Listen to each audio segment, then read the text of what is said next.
audio. Would you go on? So participants, am I muted? Okay.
Good evening, Mayor Gibbons.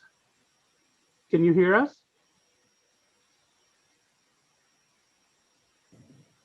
Hi, Darius. We're on record. Okay.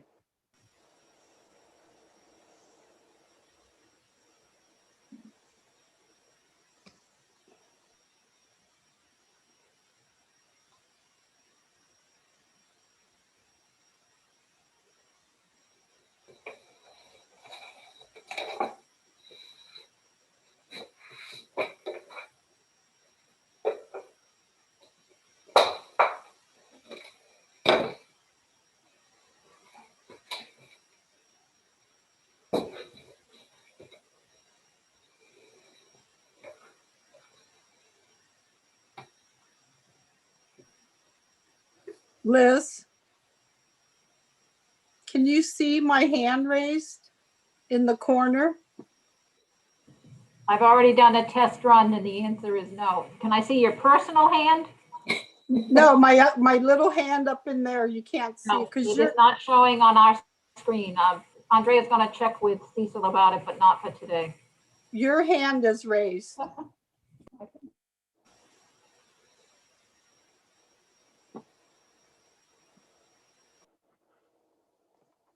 There we go. I can see it when I pull out the participant list, but not on your screen with you. Well, I didn't know because of the little water tower that was blocking it. Where's my hand? Yeah, and the participant list, then it shows it. Yes, but I But can't. that's hard to scroll up and down. Yeah, Yeah. and it takes up screen space.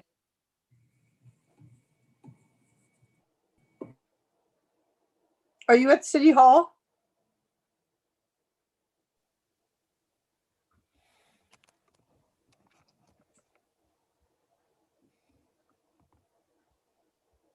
Oh, I see Darius is here. Hi there, Armin. You got Marva.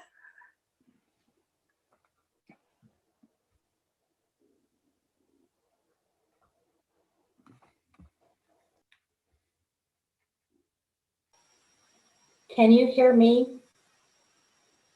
Is that Yes, yes? I Thank can. you. Okay. Yes. Thank you. Yes, I can. Get that question out of the way early, right?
microphone is going to be.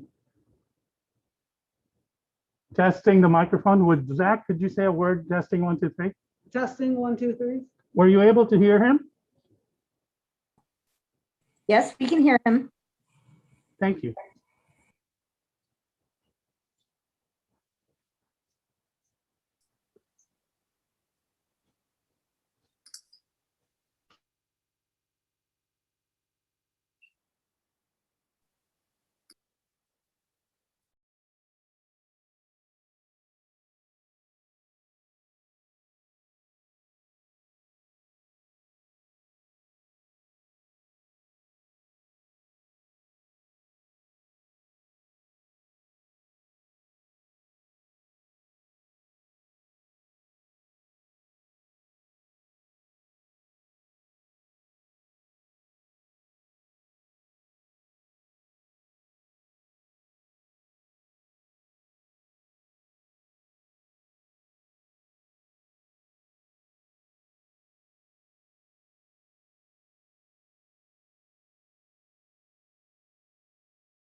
Good evening, everyone. We'll start in just a moment. We are recording.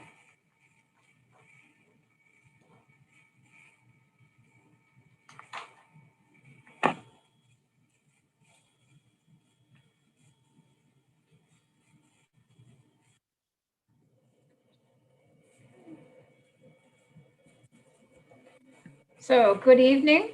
I will begin calling this regular meeting, Campbell City Council, on this Tuesday, March 16th, 2021. This regular City Council meeting is conducted via telecommunications and is compliant with provisions of the Brown Act and Executive Order N2920 issued by the Governor. This City Council meeting is being streamed live on Channel 26, the city's webpage, and YouTube. Madam Deputy Clerk, may we have a roll call, please? Councilmember Bybee, Present. Councilmember Landry, Present. Councilmember Lopez, Present. Vice Mayor Resnikoff, Here. Mayor Gibbons. Here. Thank you all. And this evening, we have a wonderful opportunity to have the Pledge of Allegiance from Troop 330, Scoutmaster Darius Sarabji, and Troop 2330, Scoutmaster Maria Guardado, pardon me if I say that wrong, to introduce their Eagle Scouts and their service projects. Audience, please rise and join me in the Pledge of Allegiance. I pledge Allegiance to the flag of the United States of America and to the republic for which it stands, one nation, under God, indivisible, with liberty and justice for all.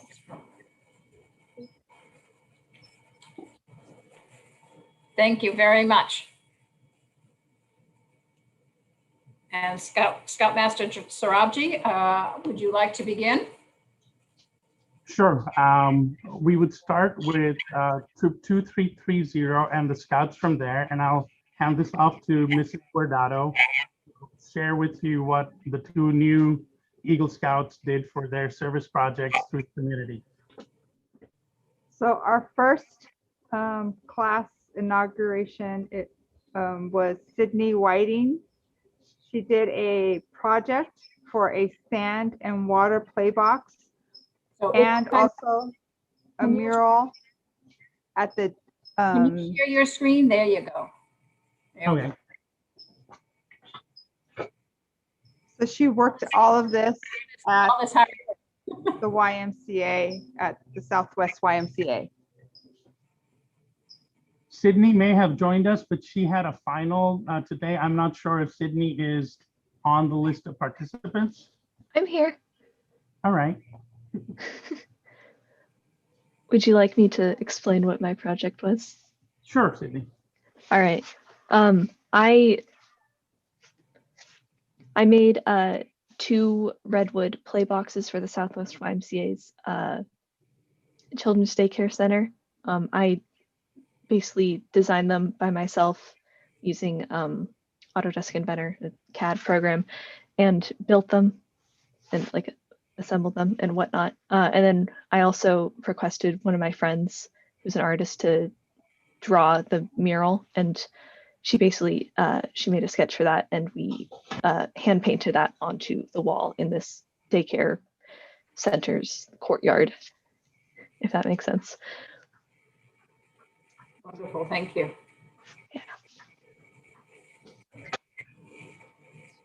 The next one is Erin Handelsman. Aaron, you can take your mask off and describe it if you'd like. Okay. Yeah, she did a wonderful project for, Congregation Beth David. yeah, go ahead. So I made 4 custom benches for Congregation Beth David that are ADA high compliant. And I made this because I wanted to help my synagogue, which I'm attending, because there weren't any benches for anyone to sit on in the back or the rear courtyard. So this was a great project to Right. make. Excellent, thank you. Next. Zach, could you step up? And Aaron, could you swap spots? So just explain what I did. Yep. All right, I'm Zachary Margulies, and my project was building 3 planter boxes for Forest Hill Elementary School. I used the same system as Sydney did, CAD Auto Inventor, to design it by myself with the assistance of my woodshop teacher. And my boxes were placed in 2 of them in the front of the school and 1 to the side. I just walked up to the secretary, Mrs. Jackie, I've been close to since I was younger, and asked if there was anything I could do to make the school or to improve the school at all, because I loved my time there when I was a youngster. And I thought that flower boxes would be a cool addition. And so they planted some flowers, and it looks pretty nice. Thank you, Zach. That's just great. Next. Mariano, are you online? Yep. Hello. All right, Mario, you can explain your project. Yep. So basically, I just I made hand tied fleece blankets, which are just fleece, 2 layers of fleece cut and like into strips on the edges, and we tie them together to make a blanket. I made 80 plus of those. It was the number was 80, but we had extra, so it was a little bit over 80 fleece blankets, and I donated them to the San Jose Behavioral Health Hospital out in San Jose, and yeah, that was really it. Mariano, you were very inspirational in what you told us why you thought they needed it. Can you explain why you decided to make those? Yeah. So back when I was a junior, I was struggling myself mentally with depression and anxiety. And it got to a point where I had to be hospitalized. And the first time was at San Jose Behavioral Health Hospital. And I feel like my time there just really helped me like grow as a person and become who I am. And I always, and like when I was inside, at the hospital, I would visit my mom. My mom would visit me, and I would tell her like, I know what I want to do for my eco project. I want to help this hospital. And the reason I did fleece blankets is because my mom, she actually started making these. She was the one who made them for me and made them for her family. She brought one from home, and I would have it like everywhere I went, and it's just like what kept me like smiling throughout the day. So I feel like other people would want that same thing. Well, I was with your troop one night when you were having tables with everyone working on these, and they were extraordinary. They were beautiful, and I can see why they would make a huge difference to anyone who's staying at the Behavioral Health Center. So thank you very much. Very, very important work. Next slide, please. Nathan, I see you're on as well. Would you like to explain your project, please? Yeah, I was towards the end of my senior year, I was looking for an Eagle project, and I did theater in high school, and the theater director at my high school reached out to me and said he was looking for some sort of storage for props and costumes to go above the cabinets they had. So I built these, and I built like kits that I distributed to people from the troop. And then they all helped me put them together, and then I collected them and took them to the school. Fantastic. What a nice legacy. Next, please. Riley, you're on. Riley's on our screen. For my Eagle project, I designed and built 2 baseball bat racks in honor of Kirk Vasquez, who passed away 2 years ago today, or 2 years ago. Yeah. Great job, Riley. That's so important to remember people.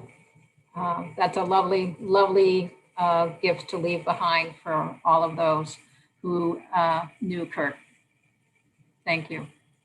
Next, please. Aiden, are you on here? Aiden had a final exam he was getting ready for, so I'm not sure if he's on. You are? Okay, great. Hi. All right, so yes, I built 2 owl boxes and put them at the San Tomas Church. The reasoning behind that is a member of the church found a dead owl. So hopefully these boxes could help future owl populations to survive. And one of these boxes will probably be moved to the neighboring Forest Hill Elementary School. Great, wonderful. I find it amazing that we have owls. It's just fantastic. Thank you. Next, please. We have Julian on our screen. Julian. Okay, so my project was building 7 bee hotels for San Jose and Campbell neighborhoods. So what a bee hotel is that it's sort of like a box with holes inside where solitary bees, which are instead of the normal honeybees, which live in hives, they live alone. So they can then nest in the bee hotels and have children. So that I think that this was important because just generally in the present, the bee populations are dwindling. So I think that this was important to help preserve the bees. And preserving different types of bees, which is exactly what you're concerned about, is really important. These are great. That's all from us, Madam Mayor. Thank you very much for having us. Well, I have to say that it is a great privilege to welcome you all here this evening, to congratulate you for incredible achievements to become Eagle Scouts. And I'm delighted that you've been able to share your accomplishments with our community tonight. Thank you. Thank you. Thank you.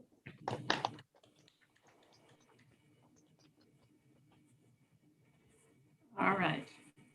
And with that, we will transition to the next section of our discussion tonight, which is special presentations and proclamations. And the first proclamation is to declare the month of March as Youth Arts Month. And this is an important event every year in our community because the arts are important to all of our young people and helping them grow as individuals and experience many different opportunities with working with other people. So each March, art education is celebrated in local schools, school districts, community art organizations, and the broader communities. This proclamation designates the month of March as Youth Arts Month throughout the city of Campbell. It supports the Santa Clara County Office of Education initiative called Artspiration, and demonstrates the city's support for art education in the city of Campbell. So congratulations to all who are committed to furthering the arts. Thank you. And we also now have a second presentation, and this one is from the West Valley Solid Waste Management Authority regarding SB 1383 updates and implementation. And I think Todd is going to do the introduction. Yes, thank you very much, Madam Mayor. Nice to see everyone this evening. So you're about to receive an update regarding Senate Bill 1383, which has some far-reaching implications with regard to how we're going to collectively reduce greenhouse gases and methane production in particular. But there's going to be some very line level impacts to those of us, particularly related to our trash and garbage and how we will be separating those in the future. And I'm going to leave the details to our upcoming speaker. But before I introduce Marva, I did want to remind everybody in our community, because I think there are many people who don't know that City of Campbell is actually part of the Joint Powers Authority. We're part of the West Valley Solid Waste Management Authority, which is a JPA made up of the cities of Campbell, Los Gatos, Saratoga, and Monte Sereno. And each city is represented on a board that governs the JPA. Our representative at the moment is Councilmember Paul Resnikoff. And the board does meet 4 times a year to go over all issues related to both the collection of our waste and recycling, as well as the disposal. So by that, I mean that our third party executive director firm, they not only manage our hauler, who is West Valley Collection and Recycling, but they also manage the contracts with our disposal facilities. And in this area, we predominantly use the Guadalupe landfill. So that's a long lead, and just to give you a little context of how we manage our trash and recycling and collection. And coming back around to the JPA, the executive director firm that takes care of this is a firm by the name of HF&H. And our executive director associated with that firm is Marva Sheehan. And I'm going to turn it over to Marva here to walk us all through some of the big changes coming that will be required under Senate Bill 1383. So with that, please take it away, Marva, and welcome. Thank you. And thank you, Mayor and Council. I'm quite frankly, I am excited to get to present, although following all the Eagle Scouts is a little difficult with garbage, but I'll try to do my best. And am I sharing my presentation? Is that how it works, Todd? Or are you guys doing it? I hope that you can. I will. Okay, I will do it then. If you have the ability to share the screen, why don't you go ahead and try that out? That looks like it's going to work. Looks good. Okay. Bloop. Let me get it to the slideshow part. Okay. So as Todd said, SB 1383 is a really far-reaching regulation. And tonight, I'm just going to give you the highlights, kind of what's going to be required of you as a city, what some of the different pieces that go to it, and then kind of where our next steps are going. So organic waste is the largest waste stream in California. When they've done all of the analysis, organic waste makes up close to 77% or 67%. And when in 1383, organics is anything that was living material at one time. So from their perspective, paper is considered organics. You know, in our mind, we tend to think of leaves and green trims as organic, but it's really anything that was living. Additionally, in this new law, we're going to hear about food recovery due to food insecurities, et cetera. Excuse me, Marva? Yeah, am I getting You're not getting the screen advancing through the show. We're having the screen that still has your... All of it? Okay, sorry. Let me flip that over. If you've got that ability, that would be good. Yep, I do. Hold on. So what happens when you have two screens? I'm sorry.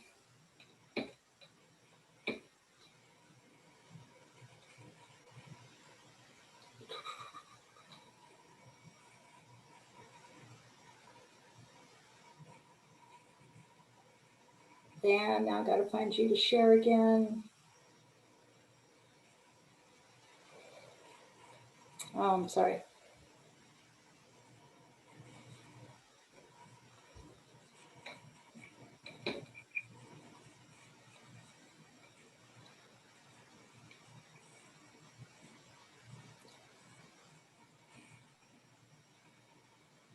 Somewhere along life's way, now I've lost the ability to share. So it's showing up.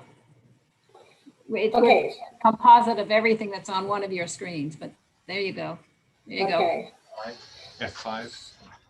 Okay, so what I'm going to, because as soon as I flip it to big screen, can you see the bigger part on the right? Can we kind of go that direction? Yes. Okay, well, let me go back to here. So here is where I was talking about the waste stream and food insecurities. And then, oh man, okay, so 1383 was focusing on the short-lived climate pollutants, and methane is the one that is being focused on with the organic materials due to the organics that in the landfill that are causing the methane. So that's been the focus on 1383. And the state had reductions of, by 2020, they were supposed to reduce 50% of the reduction organics. That didn't happen, but they're still going with the 75% reduction by 2025. And with the implementation of SB 1383, they feel that they will be able to get there. In addition, we're going to have this 20% of edible food recovery. And that's a new concept. Normally when you think of garbage and it's always going to the landfill. We're also realizing that there's a lot of organic material and food that can be still used for those that need it. So what is it that, as a city, what will be required of you is that we need to provide the collection of organics and oh, sorry, I can't do that to you. Organics and edible food recovery program. We have to do the outreach, which is tonight's kind of the start of that outreach. We have to procure. They said there's, if we're going to require the collection of this, we need to create this market. And so there's a requirement to procure it. We have to make sure that we have capacity for the organics and the edible food. And the organics, as the authority, we just signed the contract with Waste Management so that we have the 15-year capacity for the processing of organics. And then as a city, implementing the ordinances and monitoring and record keeping, et cetera. So what's going to change at the individual, single family folks is that we are going to start separating out your food scraps and putting them in your organics container. So in that, where you would put your green waste, that's where the food scraps, and no longer in your garbage container. And with that, that material will then go off and be processed into mulch. And the other thing that will be happening is 1383 is very prescriptive in that they are saying carts need to be, and containers, specific colors. So organics is green, recycling is blue, and garbage has got to be a shade of black or gray. And for the West Valley Authority, we're okay on our organics and recycling, but our solid waste container or the garbage container is going to need to be changed out. Good news is we have until 2036 for that to happen, and so we can do that over time. For commercial, we're going to need to be working with, we have some are okay, but there we can go more with lids and getting the right color lids, and that will be more cost effective.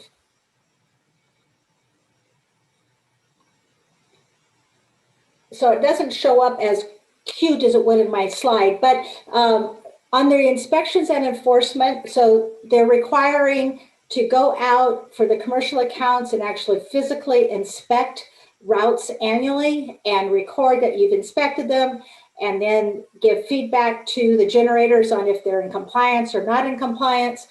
And we also are going to need to go out and inspect the edible food generators. And I'll talk in a few minutes on who those folks are. And then, so we have 2 years to do all these inspections, get all the education out there. Then by regulation, we have the ability to issue notice of violation or fines, depending on what each city decides to do. Again, very prescriptive in the regs. The little die up in the side says, the authority, we're here to help you. There will be a lot of this that we'll be doing for all 4 jurisdictions. Similar right now, we do your AB 939, which is recycling law back from 1989. We do all of that annual reporting on behalf of the city. So again, this new area is the edible food generators. So starting January 1st, 2022, the tier 1, which is your large supermarkets, your Safeways, Whole Foods, Trader Joe's, are going to need to comply with any edible food will need to be transported to some type of a food bank.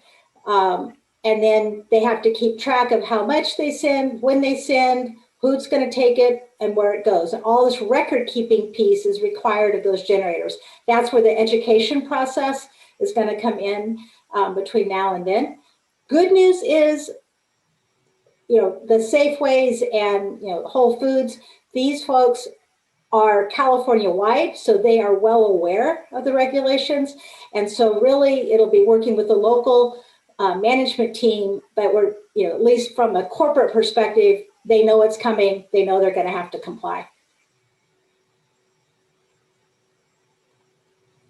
And then from your perspective, we just need to make sure they're educated. They know what to do. We need to make sure that on your city's website that people will know where they can go to get the food and where they can take the food. So there's that, again, education side.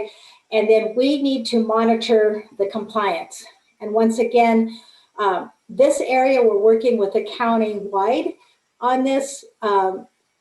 as I attend the TAC meetings, and it was clear that it didn't make sense to have every city do this all by itself, that this is really more of a county area. You don't want everybody going to one food bank. There needs to be some cooperation in there. So we'll be working with the county and other agencies within Santa Clara County on this.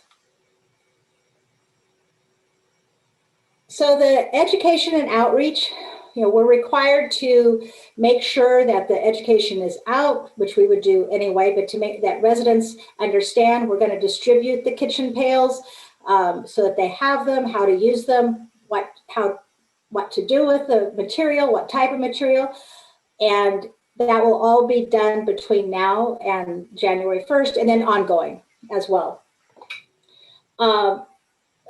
The other part, again, as I mentioned, on the edible food programs, the who, what, when, where, kind of, so that everybody knows where they can go on that. So here's the procurement requirements. This is the piece where the jurisdictions are required to procure either organic waste, compost, or mulch, or renewable natural gas, based on population. So from a mulch perspective, in the city of Campbell, that's about 3,500 tons. That's a lot of mulch. The good news is this is the only place in the regulations that allows you to do a good faith effort. So as long as we, and we're working with Todd and his group on what we can do, make sure we have a good plan in place, that we've exhausted all of our resources of what to do with the material, where it can go.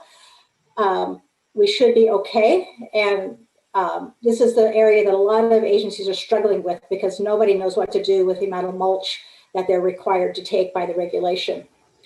The other one is also the procurement of your paper products. So not just your copy paper, but any paper products used within the city, all departments, that there needs to be recycled content. And again, with that is a lot of record keeping. We've got to show that, yes, this is the material we bought, this is what's recycled content.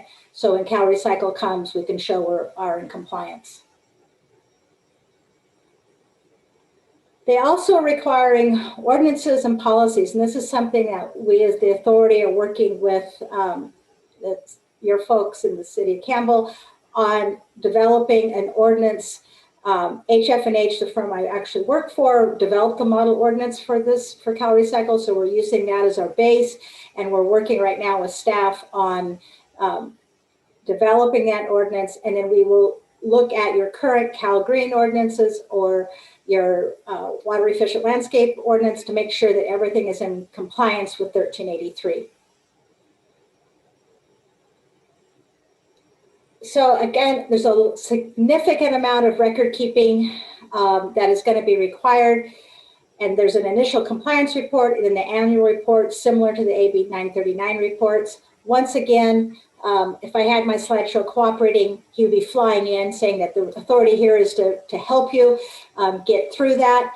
And we're also looking at different software programs in order to gather all of this information so that it can be easily sent to Cal Recycle when they are requiring it, and their inspections when they come out annually. So there is the penalties for noncompliance. The regulations focus more on penalties on jurisdictions than they do on the generators. As I said, there's 10 tables for Cal Recycle to put on the jurisdictions and 1 for the jurisdictions to put on generators. That's their teeth, so to speak, in the regulation. Right now, we're not, except for the fact just to say that we have to be in compliance, but we will get there and make sure that Campbell is in compliance. I wanted to point out too, when AB 939 came out in 1989, that was the first big recycling law enactment, and where it said cities had to recycle by 50%. And they said, okay, Campbell, just reduce your solid waste by 50%. You're good. I don't care how you do it. Come up with a plan. It's all up to you. This time, they're taking a statewide 75%, but they're saying No, no long, it's very prescriptive. You will have this color container, you will do these programs, you will, so it's a very different approach from AB 939. So the challenging one is this is an unfunded state mandate. And so we will be looking at ways on funding it. So we are in the process right now of looking at those costs. We've done some highs and lows. Right now for Campbell, it's about $2 to $3 on a 35-gallon cart this July, and then another $1 the following year because the law is enacted 6 months in. The biggest push is this whole implementation side. We're also we'll be looking at any other kind of funding mechanisms that we can do. The rates are we are asking WVCNR to do a significant amount of this work in terms of the audits. They're out in the field having them do a lot of those audits. We're in the process of negotiating an amendment with them to perform those services and getting the cost for that. Rates will be set and ratified by the board in May. So our next steps is, like I said, we're currently in negotiations with WVCNR on doing some of the services related to 1383. We will be working on those ordinances, hoping to come to you in the next 3 to 4 months, and then working again with staff on the procurement policies and looking at the rate side.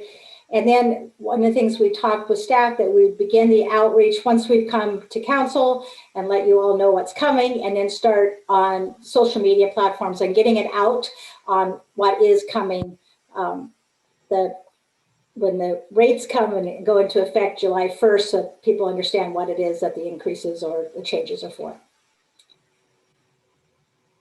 And with that, that's my questions. We may have any questions. Thank you. Todd, I'm not sure if anyone has any questions. Can you take down your screen, Marva? Yes, I can. Thank you. And then I've got a chance of seeing people raising their hands. Okay, as soon as I get back over to here. So while you're doing that, I do have a couple of questions. I wasn't clear. Sure. When you say food that still has value, so if I have a leftover chicken thigh or I have lemons left on my tree, what am I supposed to do with them? On an individual basis, you don't, it's not added on an individual basis. There are your limits on your tree. There is an organization in Santa Clara County that comes and picks them. If you're lucky, if they have time, and if okay, but we've been there. Okay, I know. So it's not an individual requirement. It's going to be those what they call the tier 1, which is their supermarkets. So it's going to be any edible food that they have. And then tier 2 is going to be, as it gets into restaurants, smaller generators. Tier 1 would be also if you had a Google campus back in the days when they had people in the office that had the cafeterias and all of that. So the trays of food that did not get used, those trays would then be required to be sent off to through a transporter to a food bank of some type. Thank you for that. Are there any other questions? Councilmember Lopez, I see, and then Councilwoman Landry. Yeah, thank you so much for the very informative presentation. My questions are, I believe, about slide 9 of your presentation. Could you talk a little bit more about what the central bullet points, access to the food recovery program and increased edible food recovery capacity, what that could look like in terms of our obligation as a city? So as a city, so we look at the food recovery program. So that's going to be looking at the food banks within Santa Clara County. And I said, we're working at the county, with the county, to determine, kind of where they are and what that capacity is. Then if it's needed, again, we're going to look at it collectively. Right now, the preliminary view says we're at the tier 1 level. We have the capacity to receive that amount of material. And luckily, we'll have then a few years to see kind of how that program works and how it's going to be able to be expanded.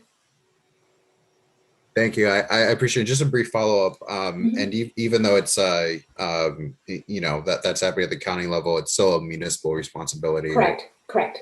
Okay. Thank you. And Councilwoman Landry? Yes, thank you. Thank you for the presentation. Very well done. I'm the chair of the Recycling and Waste Reduction Committee, and this has been a hot topic for us. We've had several presentations. I also sit on the State Board of Landscape Architects Committee, and we've been talking about how this integrates with MWELO. And because they require soil management plans as part of your irrigation and landscape plans, and I've made a point of where are we going to buy back all this stuff and where are we going to put it. So I think the public outreach to the community is going to be very well needed, so that people know, go get this stuff and put it in your yard, because we don't know where else to put this. So, and thank you, Todd. I look forward to seeing how we're going to implement this and what other ordinances we need to be updating. Thank you very much. Thank you. Vice Mayor Resnikoff? Thank you. Yeah, hi, Marva. Hey there. Just want to thank you for the presentation, and I've been on this board now with you for going on 7 years, I think. So it's good for everybody to see what's behind the scenes, that there's a lot of infrastructure issues, legal issues, legislative issues, compliance issues, and they affect the operations, but they also affect, unfortunately, the cost. So thank you for this. It's useful to know. I've informed people along the way what we're looking at on some of these changes, but those changes keep changing too, right? Yes. So appreciate the update. Probably can use another one at some point when we get close to understand what's going on. Thank you. Thank you for doing this. Thank you, for behind the scenes. People just see the trash pickup, right? There's a lot going on behind the scenes to get there. So appreciate what you're doing. Thank you. Thank you. Councilmember Bybee, I don't see your hand or mic off. So if you have no questions, I will just offer that same appreciation from Vice Mayor Resnikoff.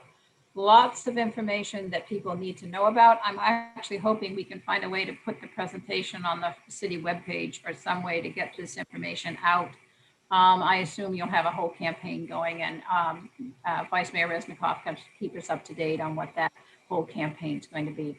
So thank you for coming. Thank you. Thank you for telling us what we didn't want to know. Can we go back to the Eagle Scouts? Thank you. Thank you.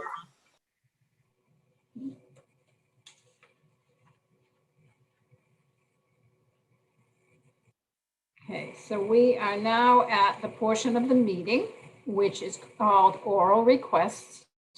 This is an opportunity for people wishing to address the council on any matter not on the agenda. Persons wishing to address the council are requested to ask to register, which I think several have. Speakers are limited to 2 minutes. The law generally prohibits the council from discussion or taking action on such items. However, the council may instruct staff accordingly regarding oral requests. And we're going to ask the deputy city clerk to call on anyone who has requested to speak during oral request. And one of the most first things we're going to do is confirm that it is not on the agenda or belongs elsewhere on the agenda. So Deputy City Clerk, do we have any speakers? So yes, I do see Michael raising his hand. Michael, are you wishing to speak on something not on the agenda? Yes, I would. Okay. Can you hear So me? please join us, Michael. Okay, thank you. Thank you. Yes, I'm glad we're talking about environmental issues and recycling. My topic is in a similar vein, but it is a different topic.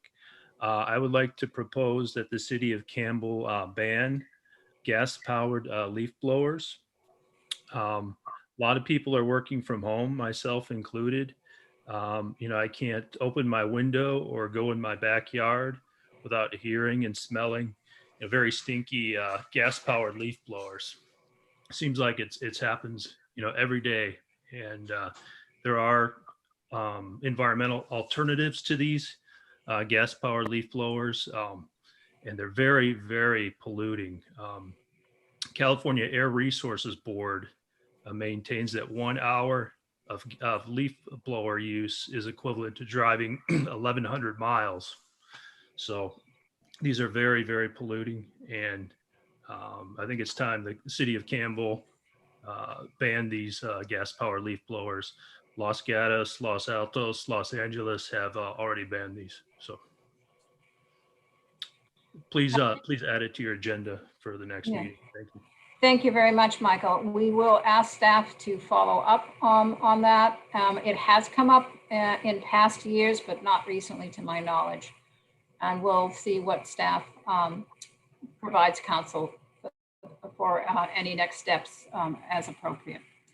Thank you. Do we have any other comments or other oral request speakers?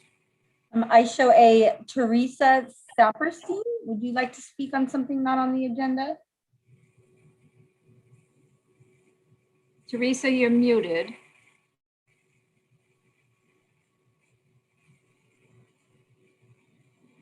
Teresa, you're muted. You can speak on a non-agendized item or hold over to the next, to something else.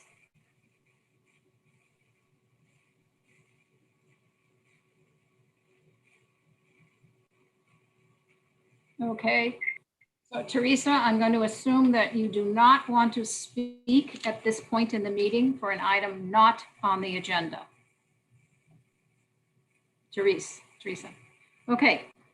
Thank you. With that, we will close the oral request portion and go to council mayor announcements. March is Women's History Month. Women's History Month is celebrated to remind ourselves of the accomplishments and contributions of women throughout the years to our culture and society. From science to politics, it is a chance to reflect on the trailblazing women who have led the way for change. I'd like to take the opportunity this evening to acknowledge the class of women, the first class of women Eagle Scouts that led off our pledge this evening. That's an extraordinary accomplishment. Well done. And also the past and current council members, beginning with Council Member Jeanette Watson, who is speaking tomorrow at the luncheon for the chamber. Council Member Barbara Conant, Council Member Jane Kennedy, myself, Councilwoman Landry, and Council Member Bybee. Also acknowledging our first woman supervisor for our area, Susan Ellenberg, our longstanding Councilwoman Anna Eshoo, and our Vice President Kamala Harris. So congratulations to Women's History Month. Next, Santa Clara County's public health system continues to expand its COVID-19 vaccination and outreach efforts.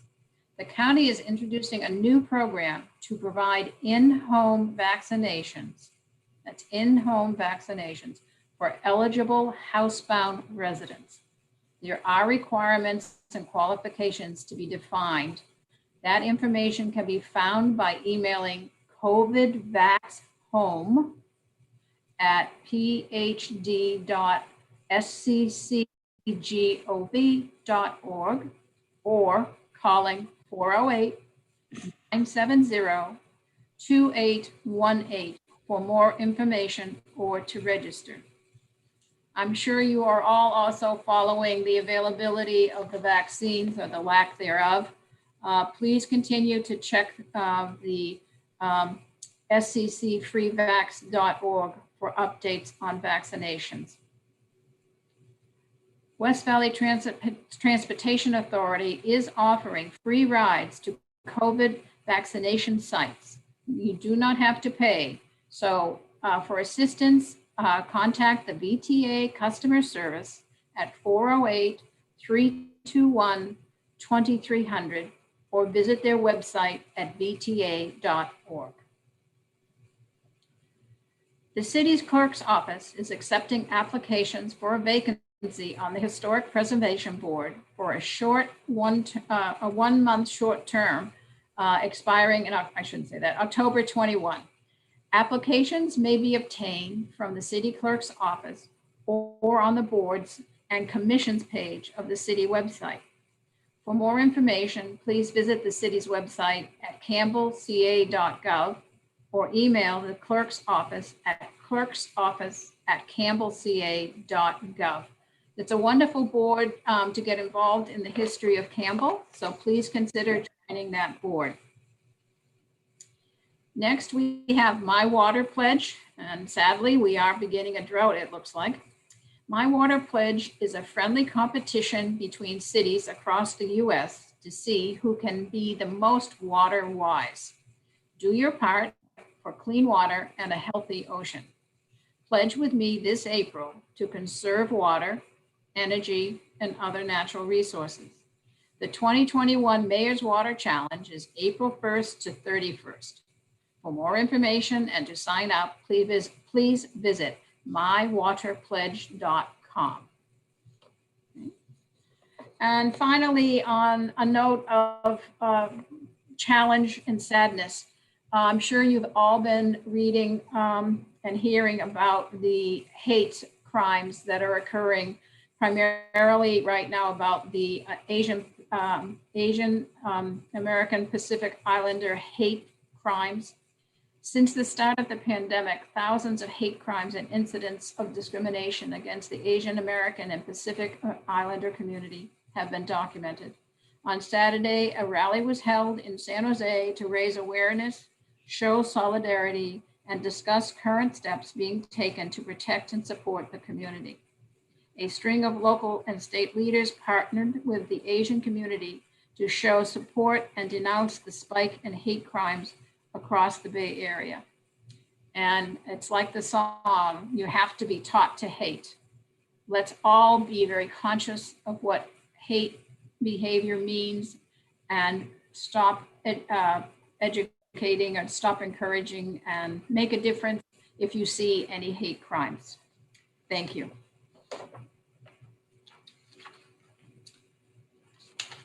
And with that, we will move to the consent calendar. We have items 1 through 10.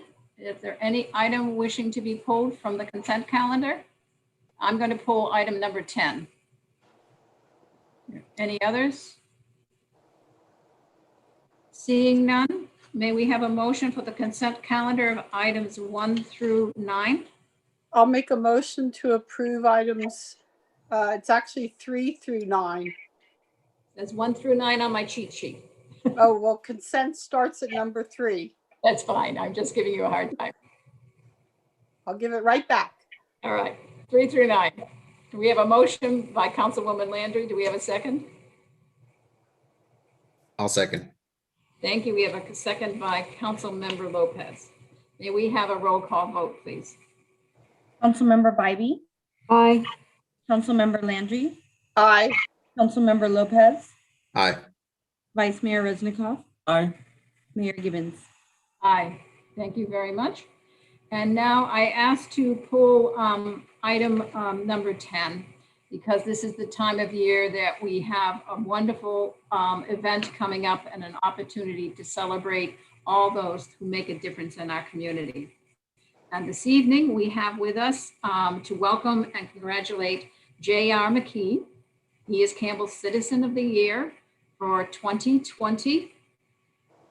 I've had the pleasure of working beside JR in fundraisers and community events for many years. To highlight a few, he has a phenomenal commitment to the youth of Campbell as the leader of the Kiwanis Key Club for our local high school students. Together, they have served literally tens of thousands, I didn't count, but I'm sure it's that many, literally tens of thousands of hot dogs and burgers to the Campbell Summer Concert Series goers. The major fundraiser, this is the major fundraiser for the Campbell Historical Museum and Ainsley House, and JR is on that board. Then there's the Carol of Lights. Did you see the Easter Bunny touring Campbell's last spring? Or hear Santa and his reindeer in the midst of our December pandemic? And so much, much more. I know that Chamber CEO Ken Johnson will provide the details of how you can share the appreciation of JR on Saturday evening and many of our wonderful volunteers at Celebrate Campbell. And JR, I know you were here. There you are. I'm still here, Madam Mayor. You are welcome to say a few words if you'd like. I'd be happy to. The first one is we have a spot for you on our Easter parade coming up this Sunday, the 4th. So we've got an Easter Bunny costume. If you're game, we'll make room for you. All right, I think I'm publicly committed.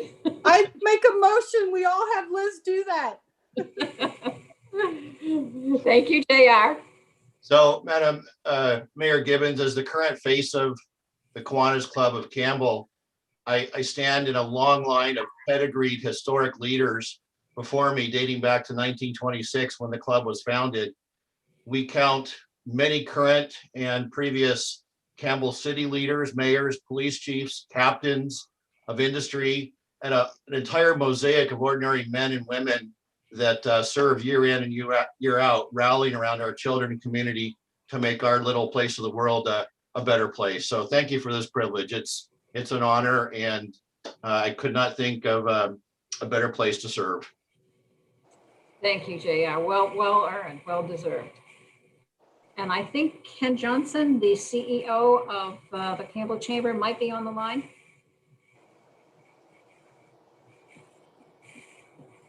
There we go. Madam Mayor, can you hear me now? Yes. Great. Well, thank you and good evening to everyone, and congratulations to JR for being the Citizen of the Year. The one thing I would say about JR that he always seems to end every conversation with is, what else can I do for you? And that sort of embodies what the Citizen of the Year in Campbell is really all about. So this Saturday, very quickly, we'll be celebrating our 53rd annual Celebrate Campbell event. It's normally a black tie affair. This year it will be virtual. We'll be broadcasting the event live on Facebook for both on the Chamber's Facebook page and the Campbell Chamber Community Foundation's Facebook page. And then we'll also be broadcasting it on Zoom for those individuals who do not have a Facebook page. And tomorrow on the Campbell Chamber website, you'll be able to sign up for the Zoom link if you'd like to see the program live on Zoom. Saturday night at 7 o'clock. We'll be honoring the best of Campbell service groups, the police department, the fire department, JR, who's the Citizen of the Year, and also we'll be announcing the Business of the Year. The 3 finalists are Marvel Cake, Orchard Valley Coffee, and Sports Basement. We'll also be offering special dinners through 3 past Businesses of the Year, Kyoto Palace, Sushi Confidential, and Mamma Mia's. So if you, we invite you to get dinner from one of those establishments and enjoy the show. And then also it's a fundraiser for the Chamber Foundation Scholarship Program to give money back to local high school kids. So we would invite you to pay attention to our social media to join in our live virtual auction, as well as our raffle. And we certainly appreciate an opportunity to highlight the best of Campbell. And we hope you'll join us Saturday night at 7 o'clock on our Facebook page. And thank you for the time. Thank you, Ken, and for all the Chamber does and to hold this incredible event. Just part of what makes Campbell Campbell. Thank you so much. And we'll see you Saturday. Thank you. All right. And then we begin the portion of our meeting this evening. Wait, Whoops. Liz. Yes. We need to make a motion. Oh, thank you. I did put a note down there. Thank you very much. I make a motion to recommend that the City Council adopt a resolution congratulating Armin J.R. McGee for being selected as Campbell's 2020 Citizens of the Year. I'll second. Thank you from Councilmember Bybee. May we have a roll call vote, please? Councilmember Bybee. Aye. Councilmember Landry. Aye. Councilmember Lopez. Aye. Vice Mayor Resnikoff. Aye, with my congratulations to you, JR. And Mayor Gibbons. Aye. Thank you very much. Thank you, Councilwoman Landry. Okay, now we will begin the public hearing and introduction of ordinances. There are 2 items on this list. Item number 1, make sure I read it. Item number 11 on the agenda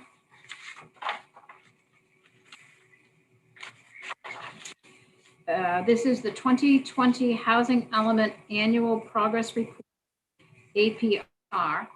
Resolution and roll call is required. It is recommended that the City Council take the following: receive public comment and accept the Housing Element Annual Progress Report and direct the staff to send the annual progress report to the required state agencies.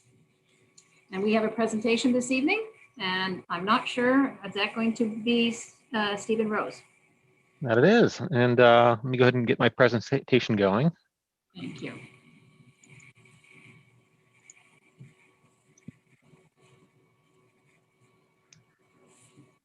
All right. And thank you again, Mayor Gibbons and members of the City Council. As just captured, item 11 on the agenda tonight is to receive the 2020 Housing Element Annual Progress Report.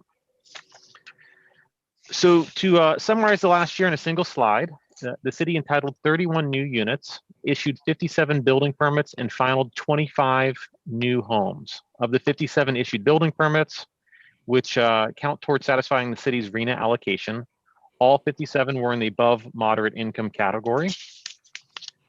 As an update on the city's RHNA progress over the 8-year reporting cycle starting in 2015 and ending in 2023, the city was allocated 933 units across 4 distinct income levels, ranging from low income to above moderate. As the city is 3/4 of the way through the reporting cycle, about 75% of the units should have been realized at each income level. To date, the city has provided 4% of its very low income units, 3% of its low, and 11% of its moderate rate income units, falling short of its allocation in these income categories, but has already achieved 118% of its above moderate or market rate obligation years ahead of schedule. So in addition to reporting progress on the development of new housing units, the annual housing report also serves to capture the city's progress towards implementing programs and policies in the housing element itself. While most of the programs and policies in the housing element are routine in nature, in 2020, staff highlighted the city's efforts to help promote and host Empower Homebuyer Santa Clara County workshops, apply for LEAP and REAP grant funding opportunities, and also prepare, which are going to be used for preparing a new housing element, which is actually a later item in tonight's agenda. Advance objective standards for housing development in the community, and finally participate in the planning collaborative and discuss issues of regional importance to housing. With that said, and in conclusion, staff recommends the City Council adopt a resolution directing staff to send the housing element annual report to the required state agencies. And with that, this concludes staff's presentation. Thank you. Thank you. Thank you, Stephen. Are there any questions at this time? I'm looking for hands. I see none, and I don't hear from Councilmember Bybee. So I'm going to assume that there are no questions. Thank you. No, I'm going to assume no questions. We will then open the public hearing on this particular item. Is there any comment from the public, Madam City Clerk? We do not. Thank you. We'll close the public hearing and bring the item back to council for discussion. Councilwoman Landry? Yes, thank you very much, Stephen. I just would like to make a point to the community or highlight a point in the memo on page 3 of 6 of the report under table C. I'll highlight that we do not have, that the chart is not filled out because we have had no denials of any housing project that has come forward, which I think is that the housing projects that have come forward, at least on my time here in the last 4 years, have all been approved.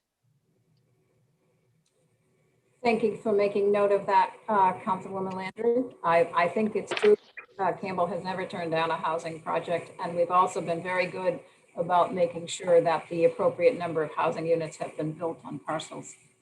Councilmember Lopez. Thank you. I appreciate staff's work in preparing the report, and the point that Councilman Landry makes is a very important one, and I think really something for our community to be proud of, our progress and actually being ahead of schedule for our overall numbers.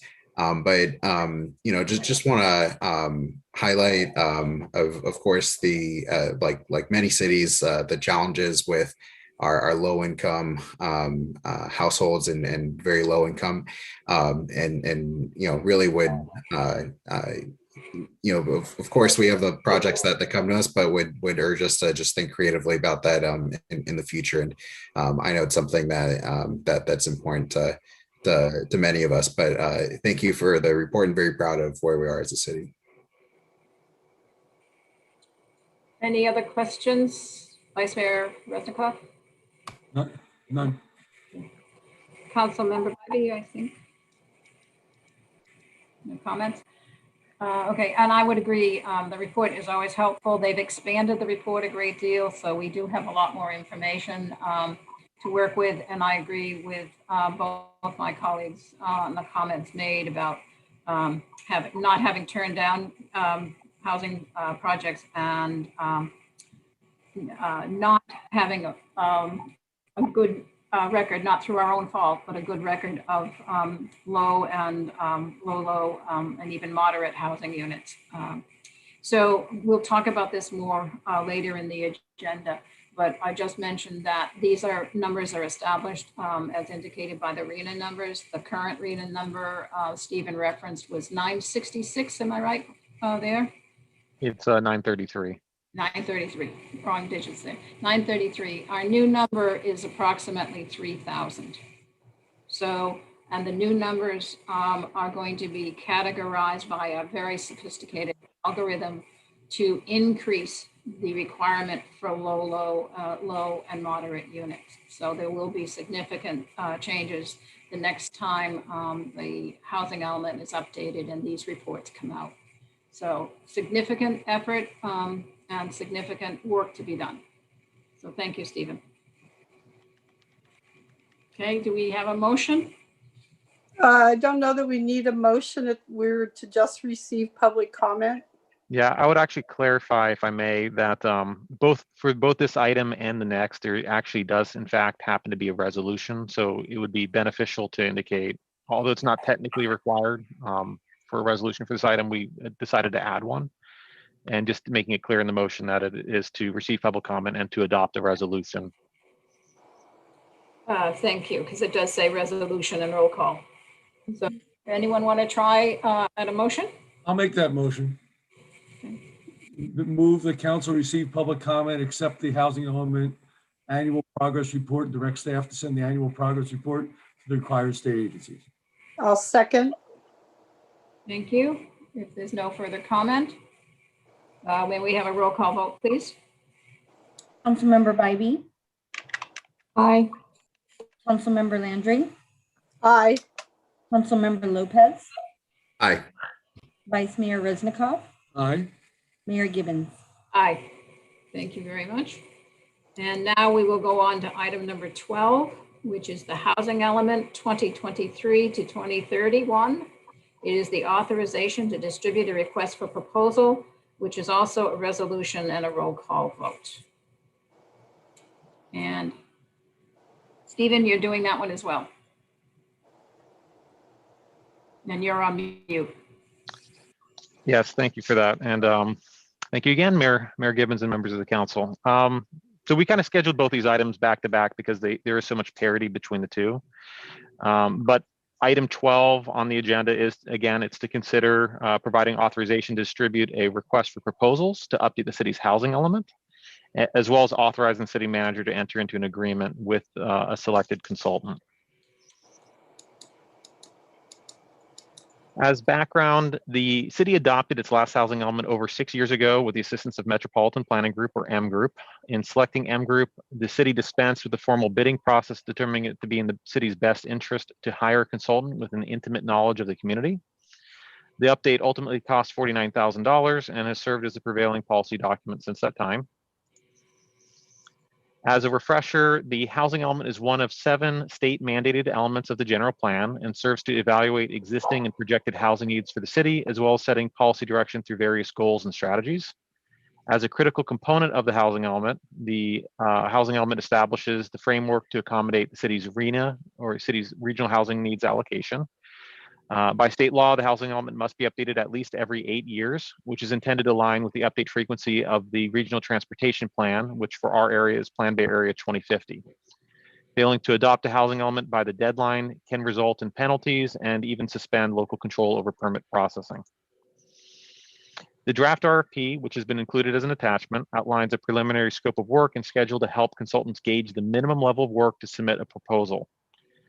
To help proposals stay within budget, the draft RFP discloses the amount of money we have dedicated to the housing element to date, which is $154,000, and identifies the funding comes from the city's LEAP and REAP grants, recognizing there are rules and deadlines related to their use. At the start of the RFP, there's also a broad overview providing context for the housing element update and indicates that there's a 219% projected increase in RENA from the previous update. The draft RFP also outlines some broad approaches to the consultant that they may pursue, such as reusing existing housing opportunity sites and considering both by right housing and density increases in such designated areas to try to meet the RENA allocation figure. While existing general plan and area plans will be used and referenced in the new housing element update, staff would also intend to share resources from the draft general plan and Vision Campbell, such as existing conditions and background data to streamline efforts in an effort to cut down on costs. On a related point, the RFP also recognizes that the city will receive assistance through the Countywide Planning Collaborative and ABAG Regional Housing Technical Assistance Program, and identifies potential cost savings in the preparation of a housing needs assessment, non-governmental constraints analysis, and an accessory dwelling unit affordability study. The scope of work includes 15 deliverables and requires as currently drafted, requires a dedicated project website, the preparation of reports, holding and presenting 11 public meetings, which is nearly twice that of our last update, and includes 5 meetings with the City Council, 4 meetings with the Planning Commission, and 2 community meetings. The scope of work requires a consultant to prepare all environmental support documentation and coordinate the final submittal to HCD as well.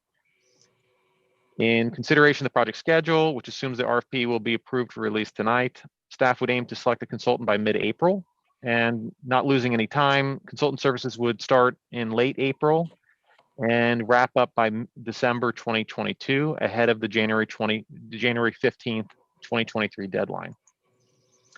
In conclusion, staff is recommending that the City Council adopt a resolution authorizing distribution of a request for proposals to prepare an updated housing element and authorize the city manager to enter into a professional service agreement with a consultant. As an alternative to this, the motion tonight, the council may want to consider soliciting interest in a cost estimate from De Novo Planning Group, recognizing their unique experience and knowledge of the community in the preparation of the Envision Campbell general plan update. By having a single consultant prepare both the general plan and housing element, it may also simplify the public review process, reduce costs, and help ensure consistency between the documents, especially considering both updates would be occurring almost simultaneously. Under this alternative, staff would return to council with a cost estimate and a resolution to consider waiving the bidding process due to overriding considerations. And with that, this concludes staff's presentation. Thank you. Thank you once again, Stephen. Are there questions from council? I see Councilwoman Landry. Is there anyone else wishing to ask questions? Councilmember Lopez next, and Councilmember Bybee, if you have questions. No questions. Thank you. So Councilwoman Landry to begin. Yes, thank you. Stephen, on page 140 in the packet, under F, it says facilitate council meeting. Consultant will hold a meeting. Doesn't it mean they'll attend a council meeting? They're not holding a separate council meeting, correct? You're on mute. Yeah, I see that. Yeah, so correct. The idea would be they'd be holding a meeting with the city council at a regularly scheduled date. But the consultant won't hold the meeting. They'll attend a council meeting, correct? Correct. Correct. Okay, I'm just clarifying. These are, because it sounds like it might be a separate meeting. I also want to go back to your alternative or what we would recommend. Why would we not want to go out to the general public for bids and only do de novo? Well, that would be to the discretion of the council. That's, in fact, the process which we had chosen last time with our last housing element update. We had chosen to sole source the update to Metropolitan Planning Group based on their unique experience and knowledge of the community. De Novo Planning Group does have a lot of experience working with our city and is already in the process of preparing a general plan update and has a lot of done a lot of work in background conditions and information, which could maybe help express and maybe consolidate the number of meetings that we'd hold rather than having one meeting for the housing element, another meeting for the general plan update. You might have a single combined meeting as just one example of such a time or cost savings. The council could consider that, or again, I imagine De Novo Planning Group would likely be one of the applicants responsive to a formal RFP process as well. So that's another way that we could receive an interested bid if they were interested in pursuing it. Thank you. Councilmember Lopez. Thank you. I have a couple of questions. As a follow-up from Councilman Landry's question, you mentioned cost savings. Do you have any idea of what the scale of those savings could be potentially? I do not. It varies on the scope of the housing element preparation. As we currently have it scoped, it's mostly to set forth the framework for which we will realize the RENA allocations. More comprehensive general housing element updates might involve more work and could have more cost. So we could cut down on some of those costs by consolidating the effort. But no, short answer, I do not have an estimate on potential cost savings. Okay. And is there a possibility that it would cost more to do that option? Well, the hope would be that if we were to work with De Novo Planning Group, who already has a working familiarity with our community, that they would that there would be a cost savings realized. That it would be hard to say that engaging with another consultant would who has no understanding or history or background of the community, and which could not overlap existing planned and scheduled and budgeted meetings, wouldn't realize savings. I mean, you're having two consultants hold two separate meetings. That's effectively twice the cost in a way. Yeah. I'm seeing our director also is raising his hand, so I'll defer. Yes, by all means, Paul. Thank you, Madam Mayor, members of the City Council. So, yeah, the cost savings would be that De Novo, and this could actually work into the city's favor. De Novo could fold in any environmental review of the housing element into the environmental review he's already began to work on. As you know, that's kind of stalled, but he can fold that in, and he could also fold it into the land use element that he's preparing as well. I know that's important on certain council members' minds. So together with the housing element work and the general plan work, there is an economy of efficiencies here, or economies of scale that can be realized with having the same consultant do both, and then the two would merge together and advance as one. So there is some benefit there versus having two different tracks and the work going on two different tracks. So that could be something to think about. Thank you, and appreciate it. And just one final question. I apologies if I missed this, Stephen, in your presentation, but you said December 22nd, I believe, as the date that the project would wrap up. Do we have an idea of if that's beginning of December, late December? Just because I'd worry a little bit about coming up against the January 15th deadline. Yeah, so the perspective we have a schedule in the RFP itself, which actually itemizes all the dates, but December 20th is when it is anticipated to wrap up. I know that's cutting it rather close in one respect, but we are also conservatively planning that our housing element will go to HCD twice for review, which it's unlikely. So we have budgeted in additional time, which is conservative from the get-go. And again, I mean, depending on the number of meetings which we want to hold, which is, I mean, part of the RFP, we're proposing this many meetings. If we don't actually hold that many or we consolidate, there's time savings as well. And we're going to be soliciting our consultant for some feedback on that as well. So again, this is setting forth a preliminary scope is the best way of imagining it. Thank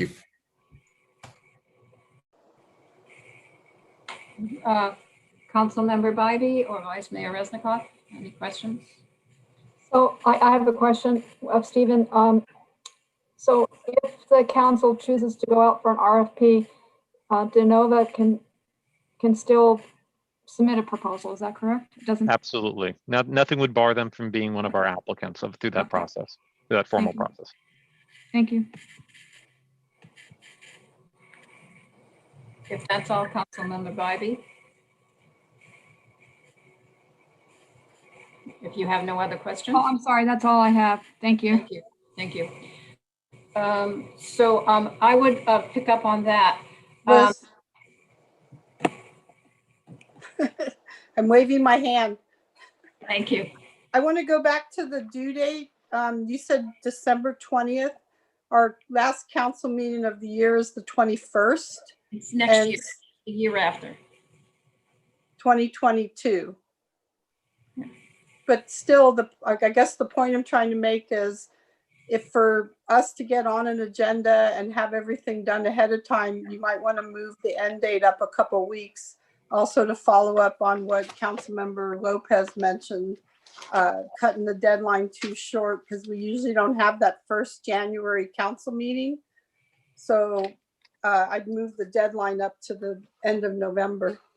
And if I may clarify, the last city council meeting date is actually September 20th, 2022, is as it's currently laid out. The reason why I'm saying that the process finally concludes December 20th is because there's effectively a 91-day review period by HCD, which would then fall on that December date. So again, there's a little bit of a pad here between the actual last city council meeting date, which would occur September 20th, and when this thing actually needs to be reviewed by HCD. There's also a little bit of a grace period, a little bit after even that January 15th, 2023 deadline, but we don't plan to use it.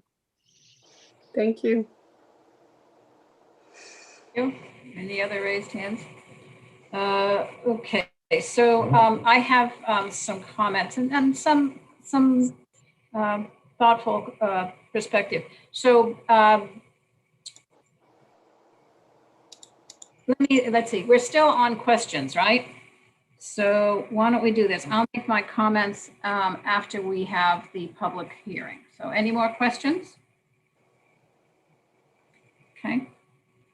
So we will open the public hearing on this topic. Do we have anyone from the public wishing to speak on this item? We do not. Thank you. We will close the public hearing and bring the item back to council for discussion. And I will offer a couple of thoughts. One is, has a lot to do with my being the Santa Clara County rep on the Association of Bay Area Governments and been significantly involved in the whole development of the new RENA number allocations.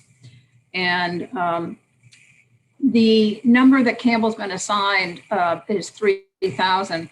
And that is a substantive number. And if you do a quick math and you do 45 units an acre, which was referenced in the Envision Campbell work, you'd need, I think, 60 acres to find locations for 3,000 housing units. So however that breaks out, it's a lot of land within Campbell's area. And how much land do we have and where will we find it? So the update to the housing element is going to be substantive. It is going to require significant analysis of the land use map and the zoning map. So I think that we have to be realistic about that. I am questioning that the amount of money that we have identified for this might be too low. I hate to say that, but I did check around at some other cities, Los Altos and Saratoga, and their numbers are much higher. They're 500,000 to $1 million. And it's because of the EIR and all of the scope of work that's involved, because we would be potentially doing a great deal of zoning changes. So I think the scope is substantive. And I also know that although there's some flexibility with not having the ordinances updated, the concurrent with the housing element, you have to be very careful with what HCD identifies as piecemealing. So we don't talk about doing the ordinance update. And even if it isn't part of this scope, it has to be done. So I'm concerned about how that segues together. So I know our long-standing, hardworking community development director, Kamoyan, is retiring. And we are in the process of having interviews for a new community development director. So I offer two thoughts. Time is important on this. You can see that from the schedule. Staff has built in a lot of time at the end for HCD reviews. I can't speak to how much of that time is necessary. I did look at some schedules from other cities. They weren't as nervous as we are, but it's always nice to have time, as several have already discussed. So I'm not inclined to say we shouldn't send this out, but I would like to offer that the final selection and contract scope and negotiation be left to the new community development director to have. It's going to be one of their major accomplishments and responsibilities, their first year here in Campbell, and a good way to learn about our community. So I would like to suggest that we stretch the return of the RFP and rather than have staff go through and authorize the contract, that we have it come back to council. That way council will have a chance to see how the new community development director wants to approach this. If we think the scope is substantively changing, particularly related to the land use and zoning areas, and perhaps the substantive EIR. I think it's important to note that the Envision Campbell was not housing was not part of the scope of work of the Envision Campbell. So there was some input on where housing might go, but that wasn't in that scope. We knew this scope was coming. And I do think to Councilmember Lopez's comment, we can find out the cost benefit if we go out to the RFP.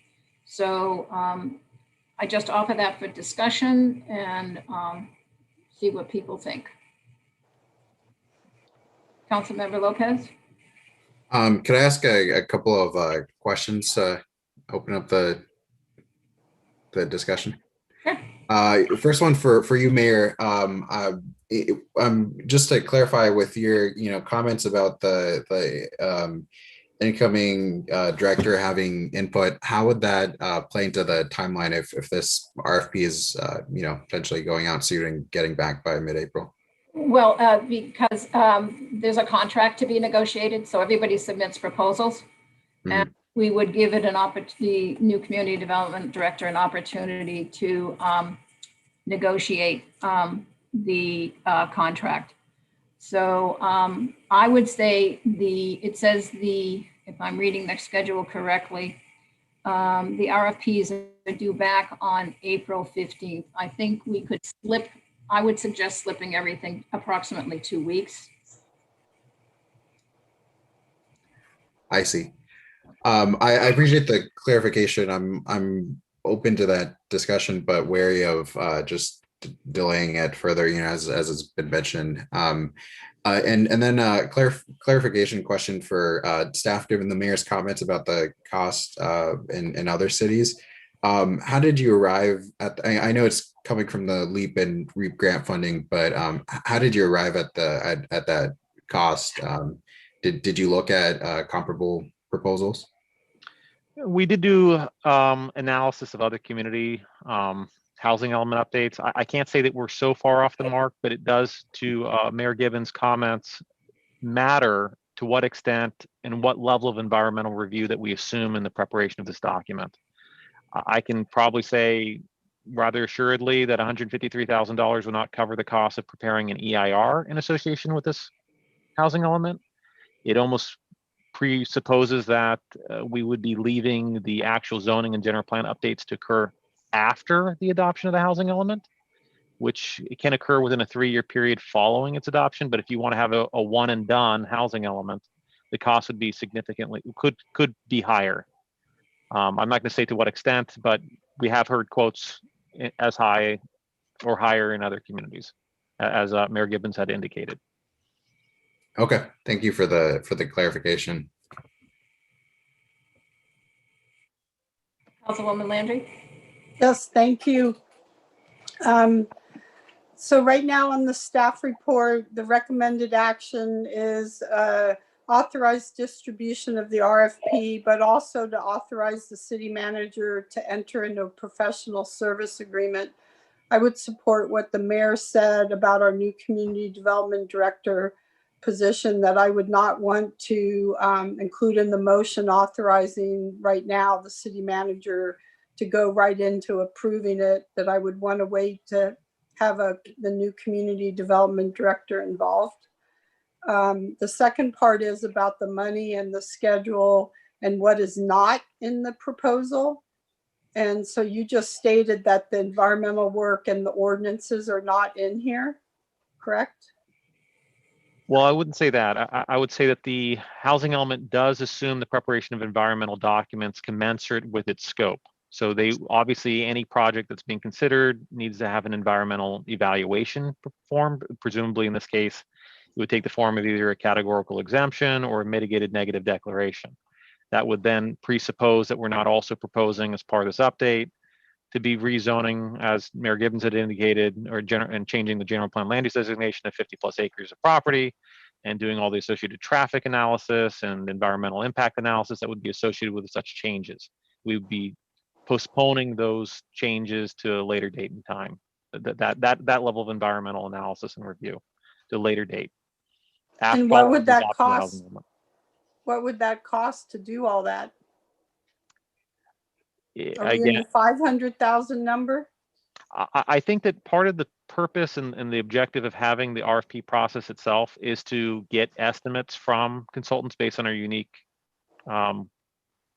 climate here in Campbell, like our unique circumstances, our population, our city size, the amount of existing housing opportunity sites we might be able to reuse. But I mean, again, I could see an environment, you've seen environmental impact reports here locally in Campbell just to study the In and Out project that were north of $150,000, I believe, just on their own.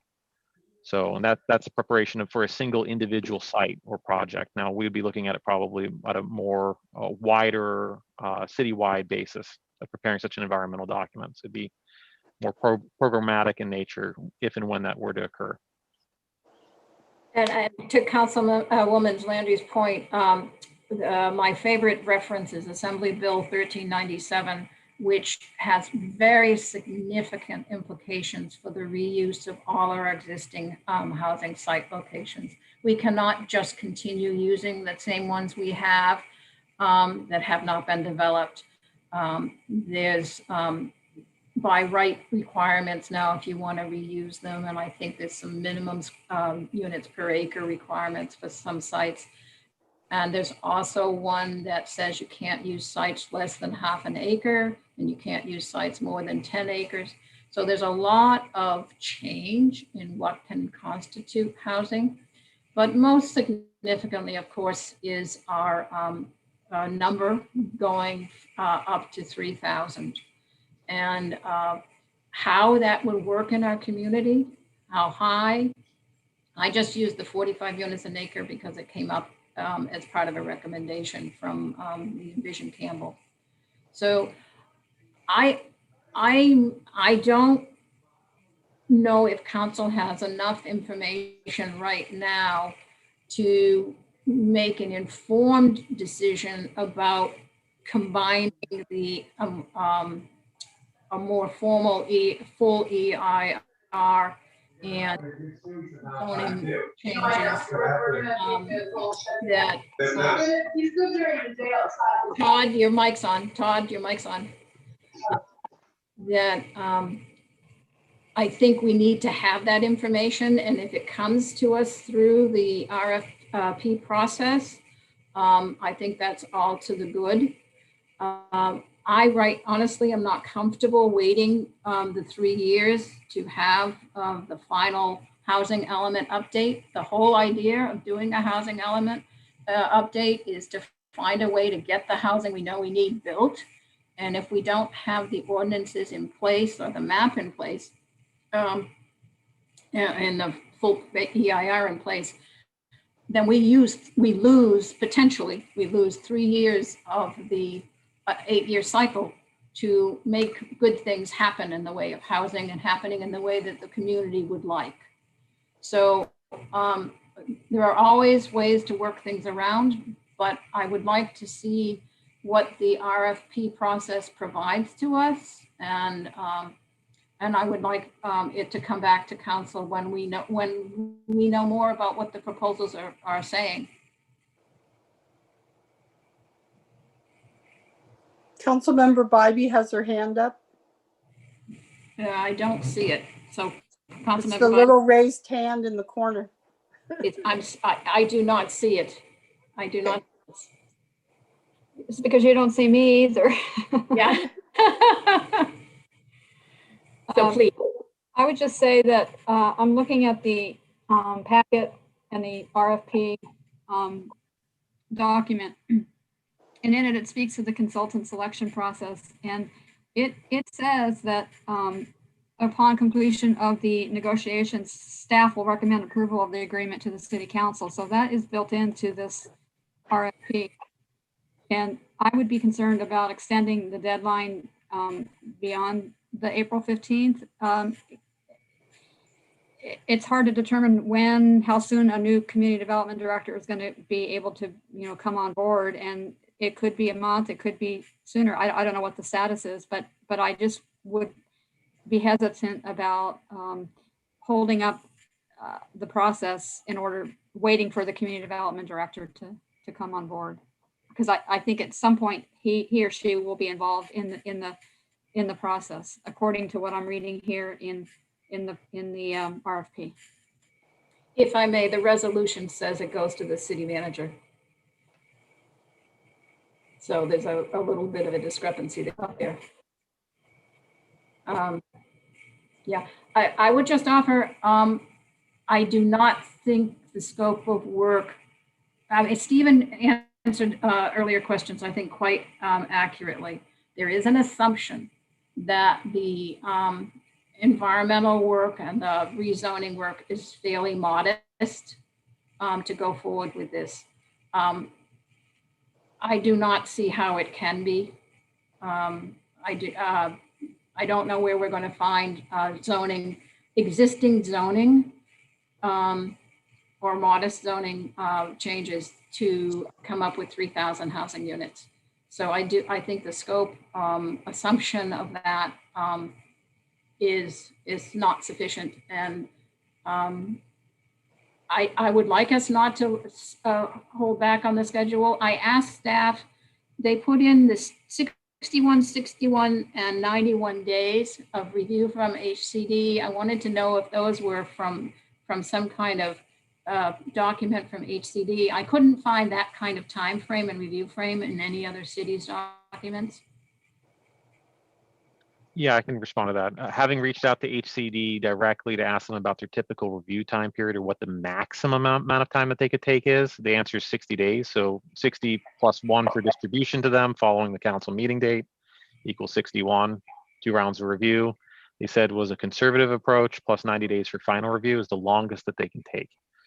So that's really, they probably operate a little bit faster than that, but these are going to be the most complicated, possibly the most complicated series of housing elements that they have ever reviewed. So I'm anticipating they might take the full amount of time. And then that's a fair comment. I will say that ABAG has petitioned HCD to extend the deadline because of all the changes that are being made legislatively, never mind the number of these coming in. So I offer caution that it's not going to hurt us to wait. I don't think it's going to hurt us to wait 2 weeks. Your point is not lost on me, Councilmember Bybee, about a new community development director, although we've been told that with Director Kamoyan's retirement, that there will be someone coming in the final phases of interviews. So hopefully it's not longer than the month of April. I don't know. I'm not comfortable without some engagement. All right, and so everybody knows my opinion on that. The other thing is, I think it's appropriate to go out to bid. I think we will learn more by going out to bid rather than doing a sole source. So perhaps we can move forward with one comment from everyone. Councilmember Lopez has his hand up. We might take a vote, and Councilmember Landry, we might take a vote on do we wish to go out for the RFP? That might be one quick way to or to sole source it. Councilmember Lopez first, and then Councilwoman Landry. Councilwoman Landry, you can go ahead. I know you had your hand raised first. Come on, go first. Okay. I would just say in regards to a new community development director, the request for proposal has a due date of April 15th. That doesn't mean we're going to award that. You got to review them and do all that. So hopefully by then we would have a community development director on board. So I'm okay going out to bid. I do not want to sole source something right now. I want to see what other firms have or can propose. And De Novo can be one of the proposers. That doesn't preclude them from participating. Okay.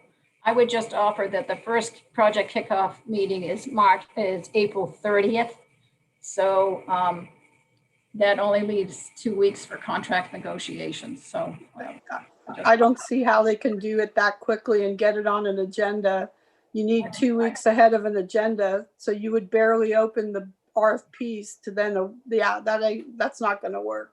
I don't think so either. Councilmember Lopez. I agree with going out the bid. Appreciate the questions and the discussions around that. And if there's a cost benefit associated with that, then we'll see it in the RFPs. I'm again, just wary to Councilmember Bybee's points about as I said about pushing it back, but we recently had I mean, it's not uncommon to have situations where we have a targeted start date, and because of various circumstances, the candidate has to go further. So that's not always totally within our control. So I'd just be cautious of that and pushing things back. Councilmember Bybee, I think your hand has been flickering. I would agree with going out to bid, and I would not change the schedule. Thank you. How about, oh, yes, you did that. Thank you. Okay. Vice Mayor Resnikoff, I think you're. Yeah, thank you. I would agree with the bid and going to the bid. And I agree with my colleagues there. I don't think waiting for somebody to come on board, it's almost like a date uncertain, because as Councilmember Lopez just said, we don't know what's going to happen or how long. Somebody can even take a position, then take a month to start. So I think we get moving and the person is on board, they'll get in the process. It's not going to be a short-term process. So I would prefer to move forward right away. So one question we haven't gone around the table on is that the contract should come back. The staff report says the contract will come back to council. The resolution says it goes to the city manager. Do we have thoughts on that? And I'll go around. Councilmember Landry. I support the first part of the recommended action. I do think the the selection should come back to council, especially if we don't have a community development director on board by that point. Thank you. Councilmember Lopez, any thoughts? I'm open to either. I'm a little concerned about, some of the discussions of some of the questions that have been raised about the time to get it on the agenda. But I'm open to that. Councilmember Bybee? I think that we should follow what the scope of services dictates in the RFP and let it come back to council. Thank you. Vice Mayor Resnikoff? You're on mute. Sorry, I couldn't hear what Councilmember Bybee had said. It was a little muffled for me. I believe I'm saying. Sorry, I'm a bit under the weather. I said that I think that we should follow what the scope of services indicates in the RFP, and that it should come back to council. Thank you. Yeah, so should I comment now? Yes, please. I couldn't tell from the screen. The screen didn't change. Councilmember Bybee. A little concerned just about delaying things. I'm open to either way, I guess. I'm a little concerned that we delay things. So I'm mixed here. I tend to like staff to move forward, and this is more their responsibility. But I'll support the majority of council. Okay.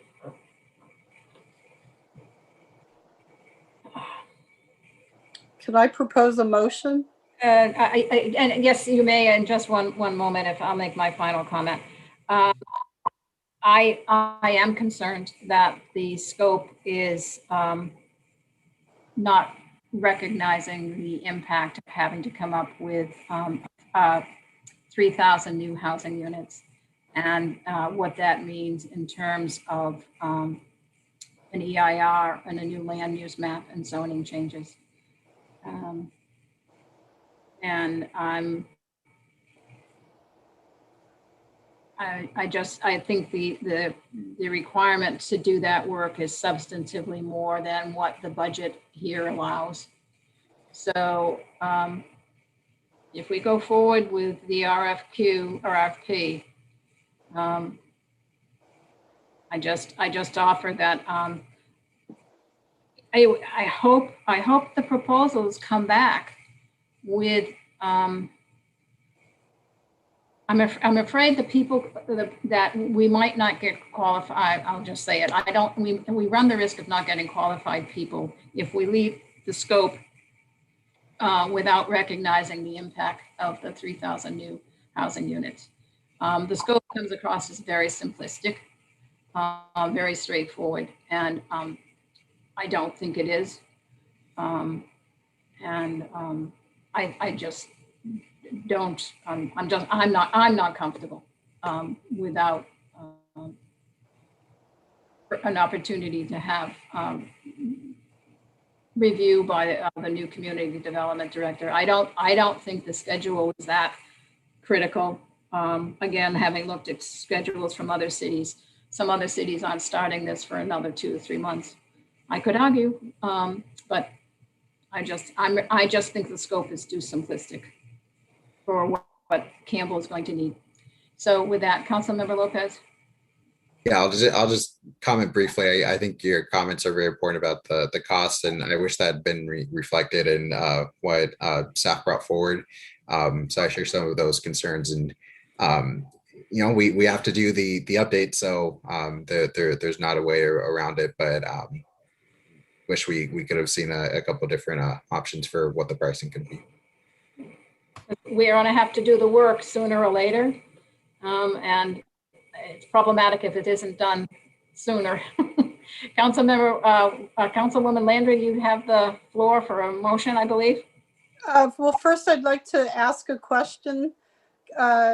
If we move forward and this goes forward, can we ask staff to come back to us in the short order of what it would cost to do the EIR and the ordinances? I don't think we can see what staff says, but I don't think that that makes sense if the motion goes forward. But we still need to know what those costs are going to be. Well, I see Stephen, Paul Stephen or Paul came live on the screen. Paul. Thank you, Madam Mayor. I was just teeing up in case you did have a question. If you do, I can give you some ideas, but just let me know if you want me to talk. Well, the question is, how do we cover the cost for the other work that's not in here? Well, so what we've identified is what funding we have, right? So if the consultant the city selects identifies a much more involved endeavor, then and the costs exceed what we're expecting, I think it would be wise to go back to the council and say, hey, this is what it's going to cost, and these are the ways we can realize the revenue. For example, we collect general plan maintenance money that is intended for general plan updates. Those are collected every time we issue a building permit. So there's ways to finance this, but this is the amount of money we currently have. So we're hoping that, the consultant will propose something in that realm. But as the mayor has alluded to several times, it could possibly be much more. We just don't really know, but this is what we know now in terms of what we have.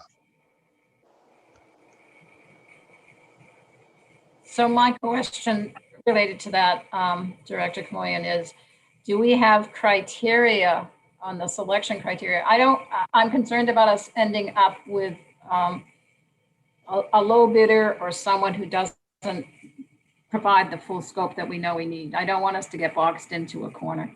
Yeah, and we've kind of talked internally here, and it kind of goes back to comparing apples to apples. So some of the cities we've surveyed and you've pointed out to Los Altos, the city of Los Altos, right? Some of the more complex jurisdictions that a consultant knows are going to spend an inordinate amount of time, it's going to be reflective in the total value. So really, I think the true comparison is, where does Campbell stand in terms of apples to apples with other municipalities? That's where you'll see the more realistic type of cost analysis. We've looked around at the different regions that have already prepared and had just recently, actually, beginning of this year, end of 2020, some cities, say in Mendocino County, we looked at some in San Luis Obispo County, Paso Robles, Arroyo Grande, Grover Beach, Morro Bay. Those cities, they had MIG work on it, PlaceWorks, and they were in the realm of about $100,000. Now, we don't know how simple it was for the consultant to find the opportunity sites, right? So, the more complex it is, the more built out you are, the more creative the consultant needs to be. And that could be challenging, and it could be time consuming, and time, of course, is money. So, I just think we need to take this one step at a time. And if the consultant comes back with something that goes over and above, and the new director you hire sees something that's missing, I'm sure between the new director and the city manager, you'll be able to figure out how to involve the council in understanding what steps to take. I would just offer that one of the places I researched was Menlo Park. Now, they've got a whole lot of different issues than we do, but their arena allocation is very similar. It's 2,946, and their housing element update was 1.5 million. So that's why I'm nervous. Councilwoman Landry. Yes, thank you. And Mayor Resnikoff. In the description of the selection process, fee is not a determination in selection. It's all qualifications and interviews. So we may not even know the fee until such time as they shortlist and get down to one or two to negotiate with. Yeah, so my question was, is the selection criteria sufficient to get us what we need the work to be done? But you're quite correct. I follow you. Okay, Mayor Resnikoff. Yeah, thank you. I just wanted to bring in the city manager. I can't see anybody on the screen, so I assume, Brian, you're there. Yes, I'm here. Oh, Thank you. good. There you are. I'm only seeing, maybe I'm the wrong view here. I got to change my view.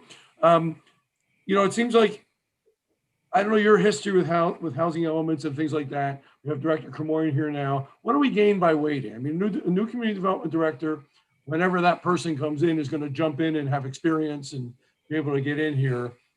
Is there something I'm missing that we need that input to, versus moving forward today and getting going on this? It's going to be a long process. Given the sign off of Director Cremorian, your sign off, the combined history of you two, what's the advantage? Well, again, I call it a date uncertain because even in the position we just hired, we're ready and the person wants a month to come in later. So it happens, right? That happens, or they don't take a position. So I'm worried about being open and just waiting and waiting. yeah, I think fundamentally the issues and questions have been debated is really about the implementing ordinances of the housing element. And as Stephen said, the city has a period of a few years after the certification of the housing element under state law to implement those ordinances. My experience is typically cities take some period of time, and that is part of the certification process with the state is how is your numbers realistic and how are they realistic with the timeline and when they're going to be implemented. That all goes part of the certification process. Potentially what a new community development director could provide is a different perspective on that. But I could tell you from my experience, it is typical that cities don't do all of the implementing ordinances with the adoption, that you get the certification from the state and then you work through that certification and adopt as part of the implementation in the year to 2 years after the housing element's been certified. So I suppose you could get a community development director that would come in and differ with me on that. But that's the allowance. And cities typically, as was mentioned, the crunch for time, as much as the cost to do that work, I'd be equally concerned about the amount of time to get all those implementing ordinances done and potentially an EIR done, all in the time frame we're allocating here. More typically, cities would get to the certification stage and do some of that implementation after the fact. So you don't have concern starting now and the community development director, whenever that person joins, of jumping right in and contributing at that point? No, I mean, hopefully planners and certainly a community development director that we are hiring should have the experience to understand these. The process is very similar in cities. The process doesn't change. The issues may change, the sites may change, but the process, the state laws, the certification process and the negotiation process is very similar. Okay, thank you. Thank you. So Councilwoman Landry, it's back to you for comments or motion. We have, I think, reached consensus that it should go out to bid, that it should come back to council. I think there was consensus on those two items. So I'll make a motion that we authorize the distribution of a request for proposal to prepare an updated housing element for 2023 to 31, and that will entail an amendment to the selected policy documents in order to comply with state law, and that the selected, I guess the selected firm by staff would come back to council for final approval. We have a motion by Councilwoman Landry. Is that clear to staff? Stephen? I would say that it is clear because of the RFP process and the fact that we would have not selected a consultant at that point in time. My only question to the council would be, would you want us to return with maybe one or more consultants and their scopes, indicating where they may differ in their approach? So you'd be presented with options, so to speak, with 3 different consultants and kind of, or just the single one that staff is recommending. So if I might clarify where my comment is, and Councilwoman Landry may refine her motion or not. My concern is that the scope will be substantively different, neatly different than what we have on the page right now. So that's my concern. I'll amend my motion that the top 3 firms come back to council for a review and discussion of the different scopes of work. So there's a motion on the floor. Is there a second? I think the motion fails for lack of a second. Anyone else want to try a motion? I just have a question for Yes. Stephen. So wouldn't your council report that you're submitting to the city council for the consultant selection include a summary of the top 3 proposals and that you're recommending proposal A because for these reasons? I mean, why would we have to review the other 2 or 3? It seems like you would be providing a summary of what you're recommending as the most responsive proposer. That's correct. But the reason I even raised it even as a concept was because there could be very differing proposals that we receive. One could be a contract proposal that's coming in at 153,000 and change, consistent with our current RFP scope. And another one could be for $1.5 million, which is proposing a fully comprehensive programmatic, all-inclusive EIR and entitlement document package. And there's going to be totally different fundamental approaches to how we approach our housing element update.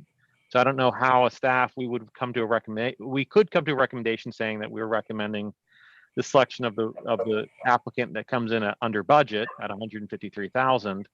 But if the council wants to entertain other proposals or other options that might be outside that scope, I would struggle to know how to best manage that.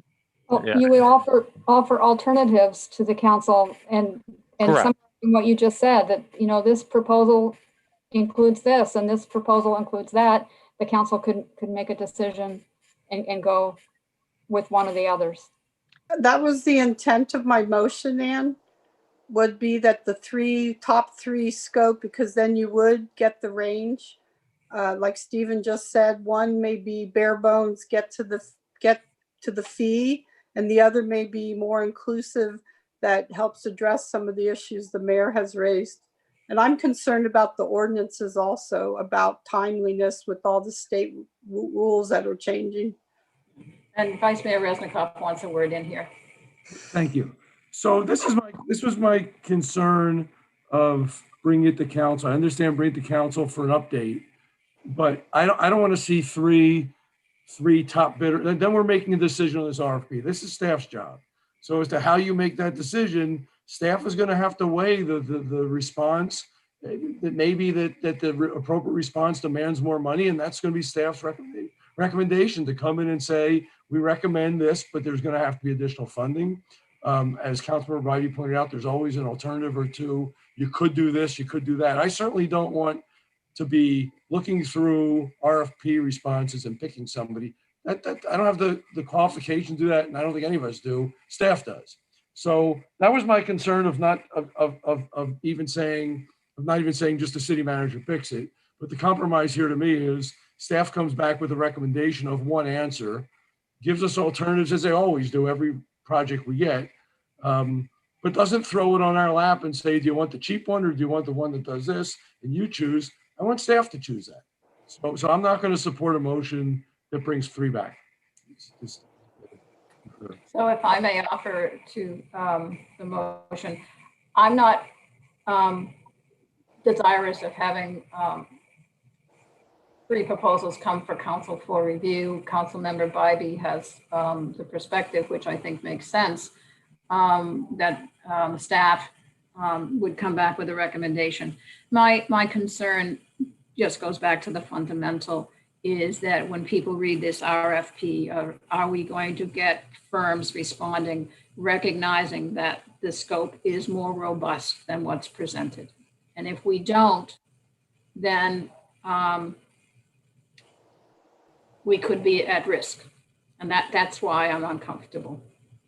Councilwoman Landry, Vice Mayor Resnikoff, you haven't said much. Go ahead. I was just going to suggest, I mean, I know we didn't second the prior motion. I was just going to make a suggestion of some different wording and see if it flew. But if there's still discussion, I'll wait. Councilwoman Landry, do you want to revise your motion or do you want to hear Vice Mayor? I want to hear Paul's. You're on mute. I'm trying on mute. Let me go back to I got to go back to the screen here. So my motion would be that the council take the following action: authorize distribution of a request for a proposal to prepare the updated housing element 2023-2031. Entails amendment to select policy documents in order to comply with state law, and authorize staff to return with their recommendation for the selected consultant picked through that RFP process. I'll second that. Okay. We have a motion by Vice Mayor Reznikov and a second by Councilwoman Landry. Are there any questions? Councilmember Bybee, do you have any questions on the motion? No. No questions. Anyone else? Okay. With that, we will have a roll call vote, please. Councilmember Bybee, Aye. Councilmember Landry, Aye. Councilmember Lopez, Aye. Vice Mayor Reznikov, Aye. Mayor Gibbons. I will support the rest of the council, but I would put it aside. Now, I may indulge myself by saying that I hope we get viable proposals back. So the answer is yes. I have a quick question, Liz. How much more, if we've been doing this now for 2 hours, do we need I a was going to break? take a break. If that's what you're asking. Yes, this is a good time for a break. I'm just going to make one announcement that for the audience that's sticking it out. How many do we have people wishing to speak? Madam Clerk, do we have? As of right now, based on who's online and who's registered, we only have 3 people that are wishing to speak. Okay. All right. So if they would be so kind to indulge us, we'll take a 7-minute break. According to the clock in here, let's see, this clock says 9:33. We'll come back 40. Thank you.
just about set to come back on. Thank you.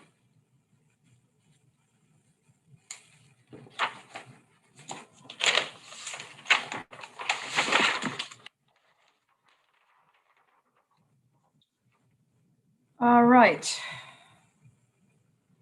Thank you all for your patience. Let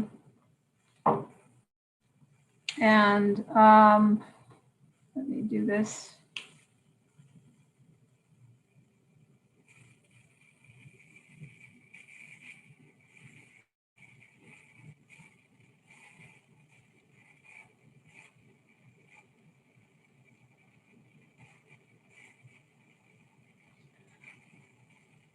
So,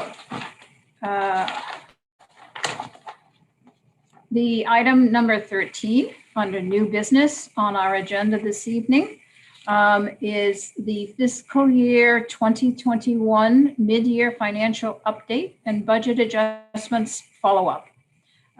It is to note that there are 5 resolutions incorporated into the information that staff has provided us this evening. I would like to offer a comment that might help those who are on the meeting, which is that the total fiscal year 2021 deficit is 11.8 million. There are 5 resolutions to be addressed for the fiscal year 2021 mid-year deficit in the amount of 7.8 million. The fiscal year runs July 1 to 2020 to June 30, 2021. So basically, we're talking for the next 3 months. And then I would like to say that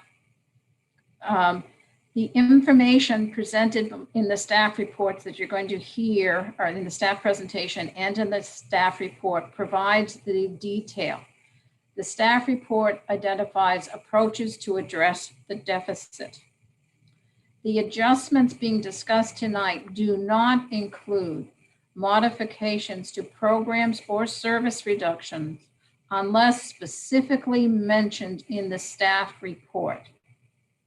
This would include changes to the pool, the theater, or the museum operations for fiscal year 2021 are not included in the current recommendation for budget adjustments. So there's a lot more to be said, but to give you context as you hear the presentation going forward. And with that, City Manager, are you going to begin the presentation? You're on mute. Yes, thank you. The infamous last words. Thank you, Madam Mayor, members of the council. I appreciate the introduction. You saved me some time, but I did want to highlight, as you said, February 16th, staff presented the fiscal year mid-year financial update and recommended adjustments at that time. At that meeting, staff was projecting a significant revenue shortfall of about $7.6 million to the general fund operating budget. Although at that time, the council did not formally approve staff's recommended actions and requested additional information discussion, this report tonight primarily serves as a follow-up to that February 16th meeting. Staff will provide an updated fiscal analysis on revenues and expenditures and highlight what has changed since the February presentation. Staff is also requesting approval from the council on a number of budget correction strategies for the current fiscal year. As the mayor mentioned, there's several resolutions in the packet to effectuate that. There is a large amount of written communication that the council's received on this item. As was mentioned, some of those communications relates to community center facilities, including the theater and pool.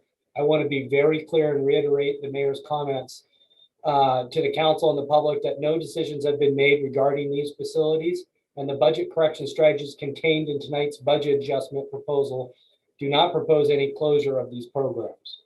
Over the next few months, as the council discusses the preparation of next fiscal year's budget beginning July 1, City may look at programs and services in order to address any future budget deficits. I'd encourage the public to stay engaged in these future discussions. However, there is no proposal before the council tonight to modify these programs. The issue in part was raised because of an ongoing contract discussions with the operators of the theater. I want to just explain to the public as they're hearing this information and commenting on the theater and the pool, that this was a contract negotiations. City operates a theater with a contract for services by a third party. And as city staff is evaluating the program costs while the theater is under operation restrictions by the county and state health officials. City staff is discussing the costs and alternatives of the agreement with the third party operator. This is not a decision to close the theater, but a contract issue discussion. Tonight, staff's going to present the council with a brief overview of the revenue, expenditures, and proposed budget correction strategies. At the end of the discussion, staff's requesting council consider several resolutions. There was a desk item that was provided to the council and the public that clarifies service impacts to 3 temporary staffing reductions in the Public Works Department.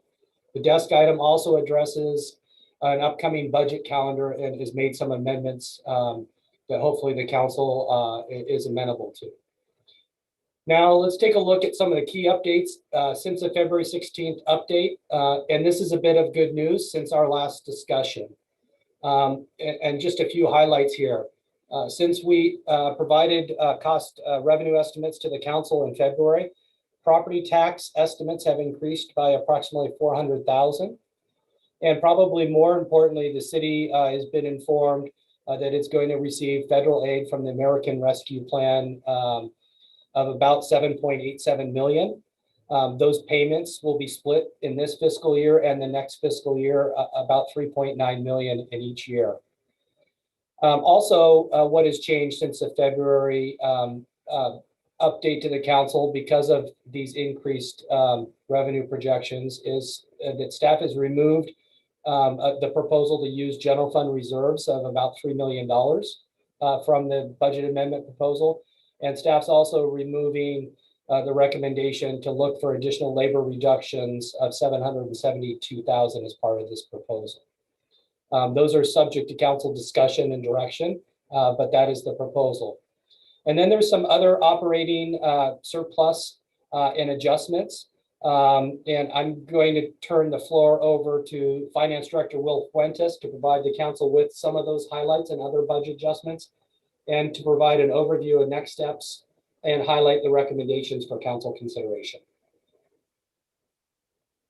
Will, you have the floor. All right, and I want to thank you for the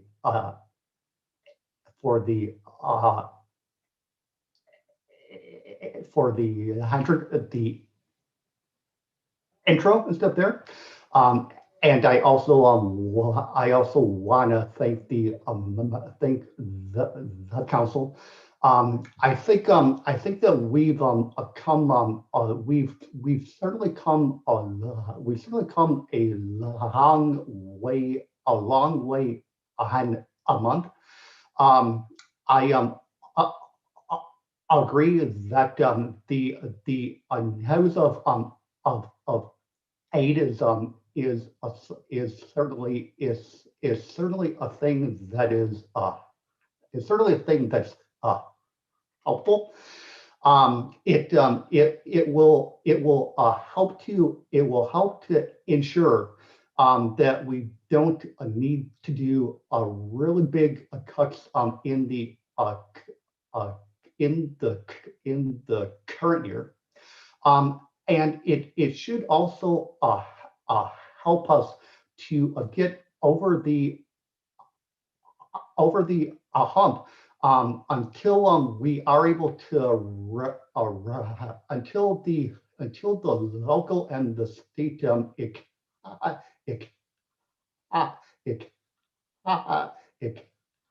economy is able to recover again. I do expect the current year to be a good year, but due to the continuing changes in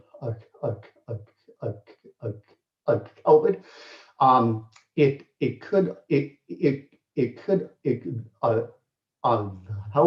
those expectations could change too, and they could either improve, but also at the same time they could get they could get worse as well. So although aid that we just got will be a good thing, we also need to be cautious. It's a one-time amount, and what it really does is it gets us to where we were. We aren't able to grow, but we're able to stay where we are again until we're able to fully get COVID under control, until we get over the hump and stuff here. The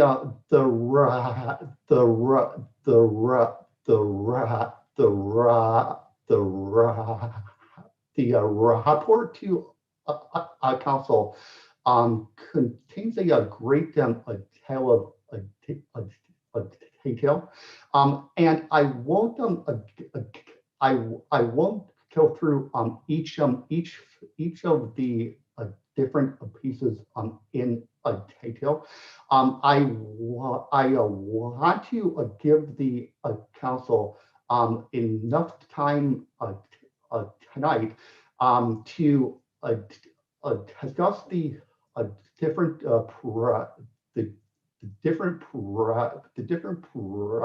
proposed adjustments. But right here on the screen are the key things that are detailed in the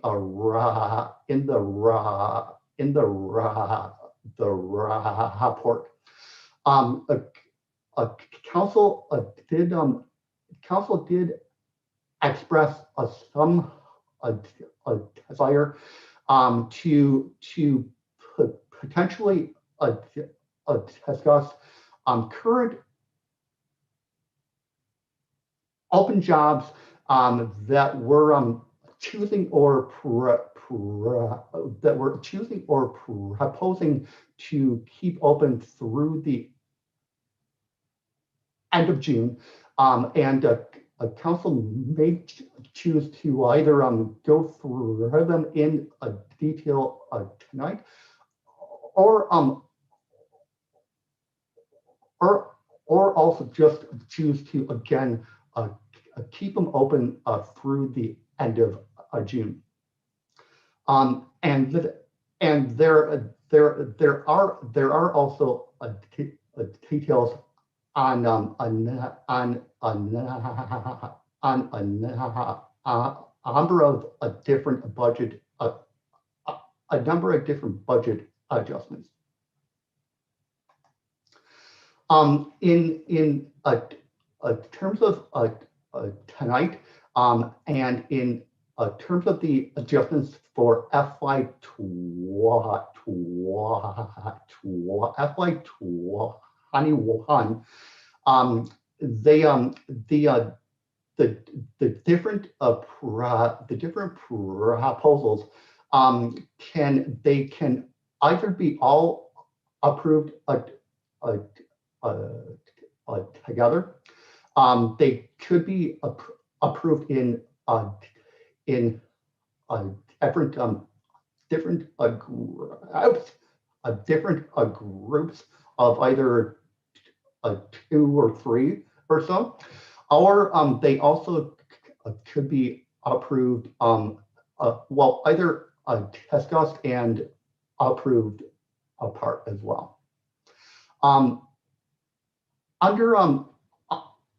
under the FY FY22 process, there are a couple of key dates.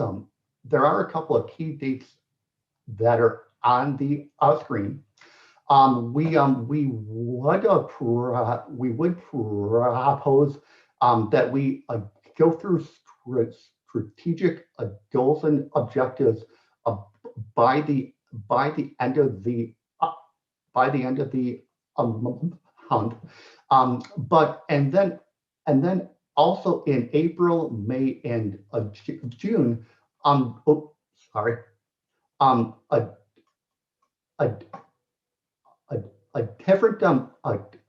different touch points with the council and with the public to discuss the proposed budget and the proposed CIP. So tonight we would request a council's input on these on these dates, and they could either stay the same or they could be adjusted. The key is to get to the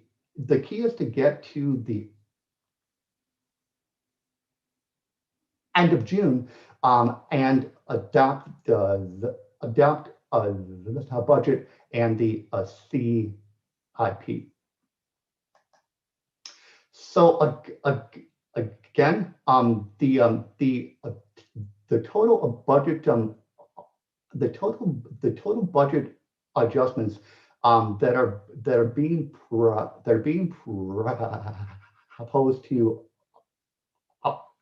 proposed to council tonight.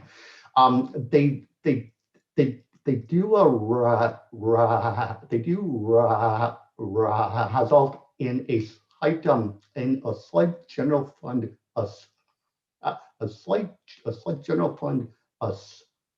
surplus amount that we expect by the end of June. And we're proposing that it be kept in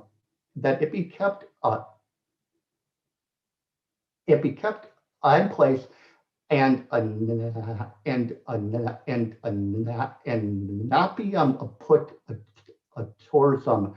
not be put towards any additional costs.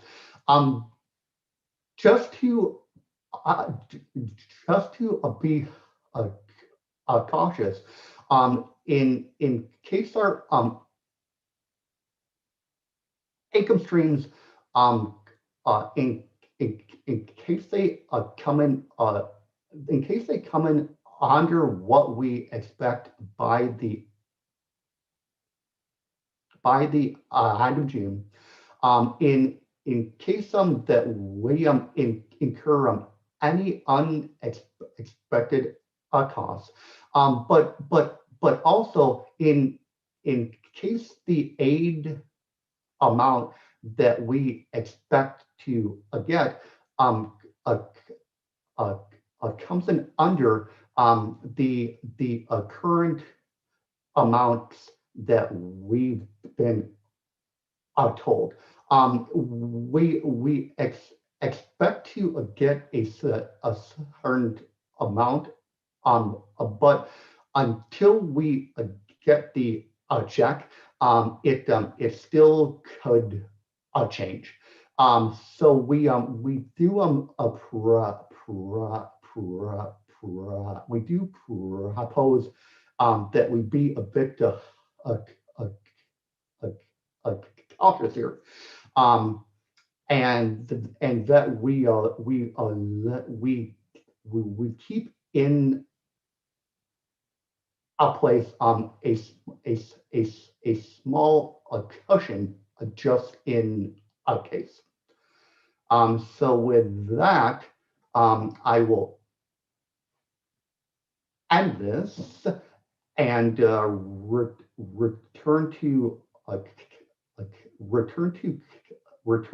council a discussion. And again, you could choose to discuss and approve all together. They could be in different groupings, or they also could be apart as well. So with that, I will end and return to you,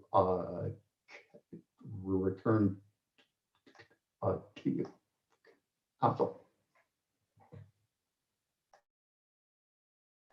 I think you're on mute.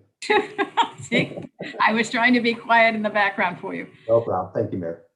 Thank you very much. Obviously, we appreciate all the effort and work put into the staff report. It was monumental to read through several times. So what I'd like to recommend for the council, if there's agreement, I'm thinking that because there are 5 resolutions, we can take each of the resolutions in order and ask questions. Then we can take a break and go to public comment. And then we can come back to the council and have a discussion on those 5 resolutions in order to make a motion or a vote. I think that's going to be the easiest way to keep the conversation moving quickly. And we'll try that. And if it doesn't work, let me know. Okay, so the first resolution is the adjustment that the staff is projecting the year-end general fund revenue of FY 2021 will be less than the budgeted estimate by approximately $7,080,172. And that with the there is an incorporation of the American Rescue Plan funds of $3,933,309. So that is the resolution authorizing the mid-year budget adjustment to reflect changes in projected general fund revenues. Is there anyone who has any question on that? I do not. Councilmember Lopez? Thank you. I'm just double checking to make sure it is the. It's table 1. Table 1 in the staff report. So this is reference to page 155 of the packet. Could Will maybe could you say a little bit more about the expected L-shaped recovery and where you're getting that and what that would look like for TOT? I'm going to suggest that we, all right, never mind. Go ahead. Will, would you answer, council member? Yeah, I can there. On a TOT, it's still a bit unsure. I certainly don't expect that it will recover by the end of June. But I mean, I also expect that we could get between 100 and 150K per month through the end of June. But in regards to hotels in general, I do still expect that it will be a long road until they are able to recover and to return to where they were before. I think at this particular point that we don't know enough about the hotels. I think with COVID cases coming under control, that people will want to stay in. They will want to stay in hotels and to go onto trips. But I mean, it would be people's own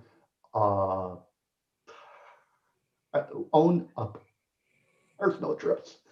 The one thing that we don't know is will different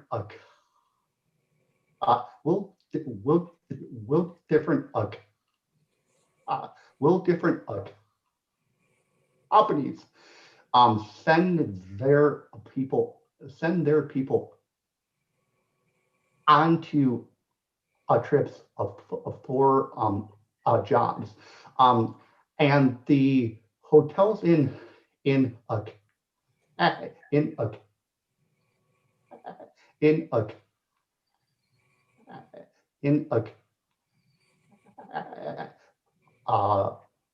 Heimel, they appear to not be a destination, a destination hotels. It's really for people who are coming here for jobs. So I would expect that we're still at least 2 or 3 out until the hotels recover in full. So it would be a L, and over a time, over the next 2 to 3 a year, next 2 to 3 a year,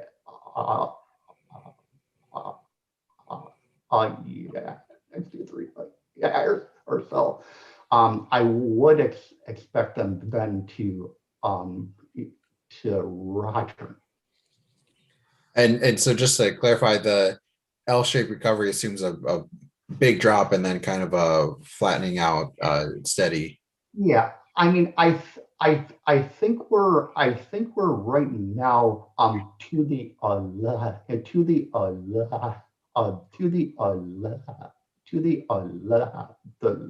low point. So we will only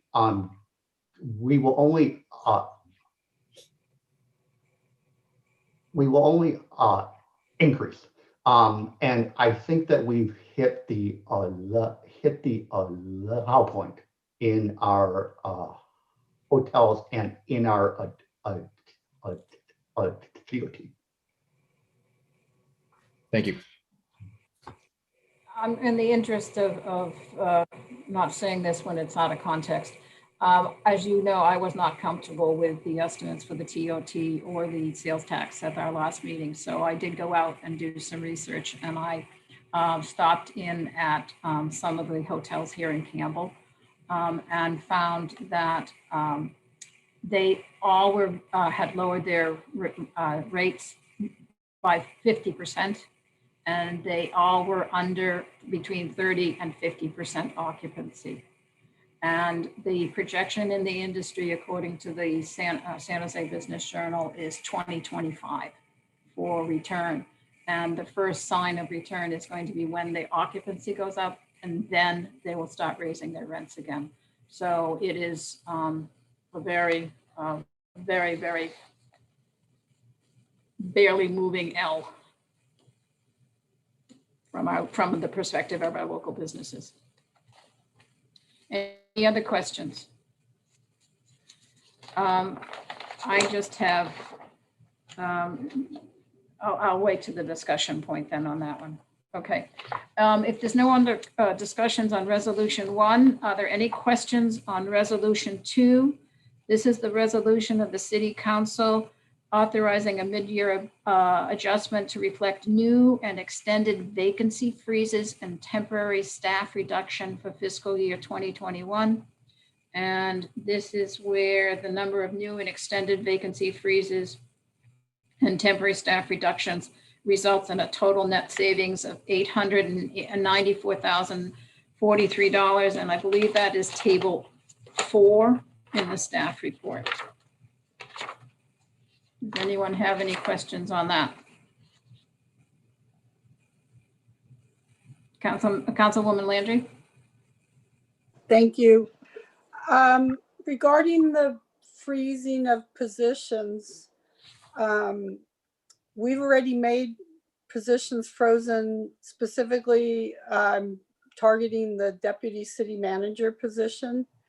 And this resolution, those are already frozen and not part of this resolution, correct, Brian or Will? Yes. So if Correct. we want to have a position unfrozen, we would wait until the budget that's coming forward, correct? You could, yes. And so, Brian, you and I have talked about what that position could be, and your comment was that we couldn't do anything until the next year. But what I'm wondering is, for that one specifically, can we start discussing that in the meantime as a council? And if I may, the staff sent out a modified schedule for the 2022 budget discussions. And in their first meeting, which is going to be at the end of March, specifically speaks to strategic plans and council expectations. And I must have missed that memo, Liz. I'm sorry. No, it came out late. It came out late. Okay. Yeah, no, it came out Okay. late. So that may help you with that. That answers my question. I think so. Yes. Missed that memo. Okay. Anything else? Okay, if there's none on that resolution, let's go to the third resolution, which is the resolution of the City Council authorizing mid-year budget adjustments to reflect other proposed departmental reductions for the fiscal year 2021. And this is the amount of reductions resulting in a total net savings of $570,562. And I didn't find a table that directly came up with that number, but does anyone have any question on that?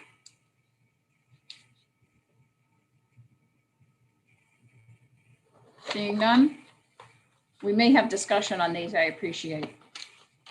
The next resolution is the resolution authorizing a mid-year budget and adjustment to reflect consensus area reductions in fiscal year 2021 based on the council meeting of February 26th.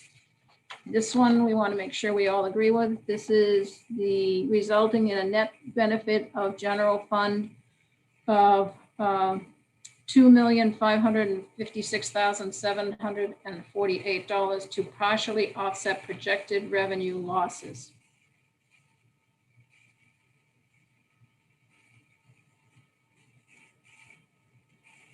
No questions? Okay. And the final resolution is making all of the necessary adjustments that are described basically in it and the resolutions, the first 4 resolutions, and as elucidated on Exhibit A attached to the resolution. Okay, I think, again, mine's a comment, not a question, so I'll wait. If there are no other questions, we will open the public hearing.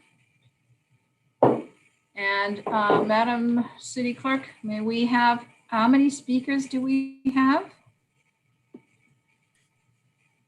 As of now, 3. Okay, and would you call them in order, please? Yes, so first, Forrest Williams. So Forrest, welcome. Thank you. Nice to have you here. And you're muted.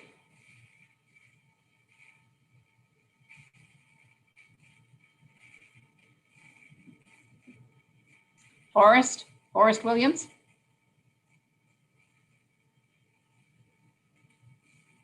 He may stepped away. We can go to the next person, come back to him. So next. Now, can you hear me? Now we can, yes. Okay. Well, my name is Forrest Williams, and I'm with the Santa Clara Valley Science and Engineering Fair Association.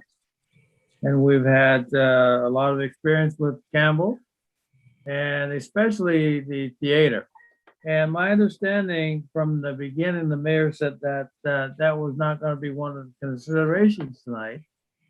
But that's why I had came on to say that we have a long-standing relationship with Campbell and the theater.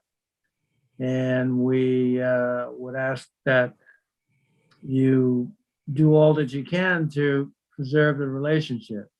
And I know the budget's something that you have to do a lot of changes, make a lot of changes, give up things that you normally wouldn't give up. I was a city council member for 8 years, so I understand fully what you're going through. But we, because of our relationship, because of the students that are in Campbell who are part of the science fair, I mean, in fact, we've got several waiting to be recognized by the city right now. They did well. We had students excel, like top prizes at the California State Fair and all that. So that relationship is good. The parents have a chance to come in. It's easy, accessible, it's available to the community.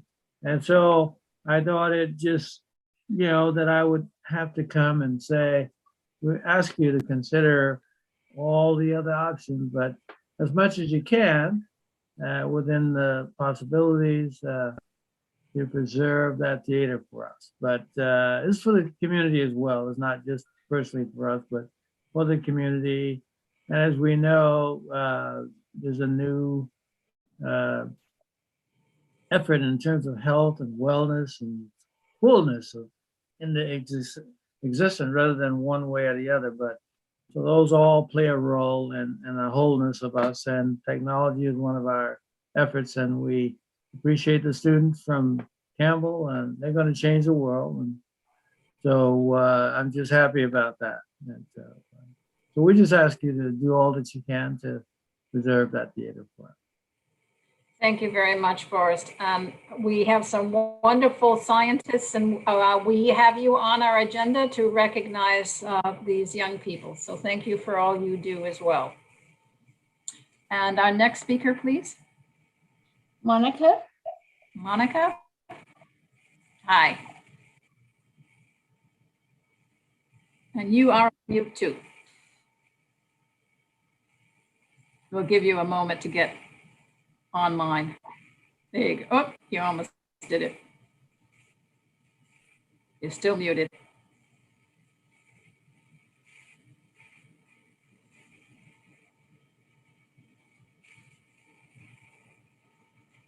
Monica, if you're speaking, we cannot hear you. You're showing as muted.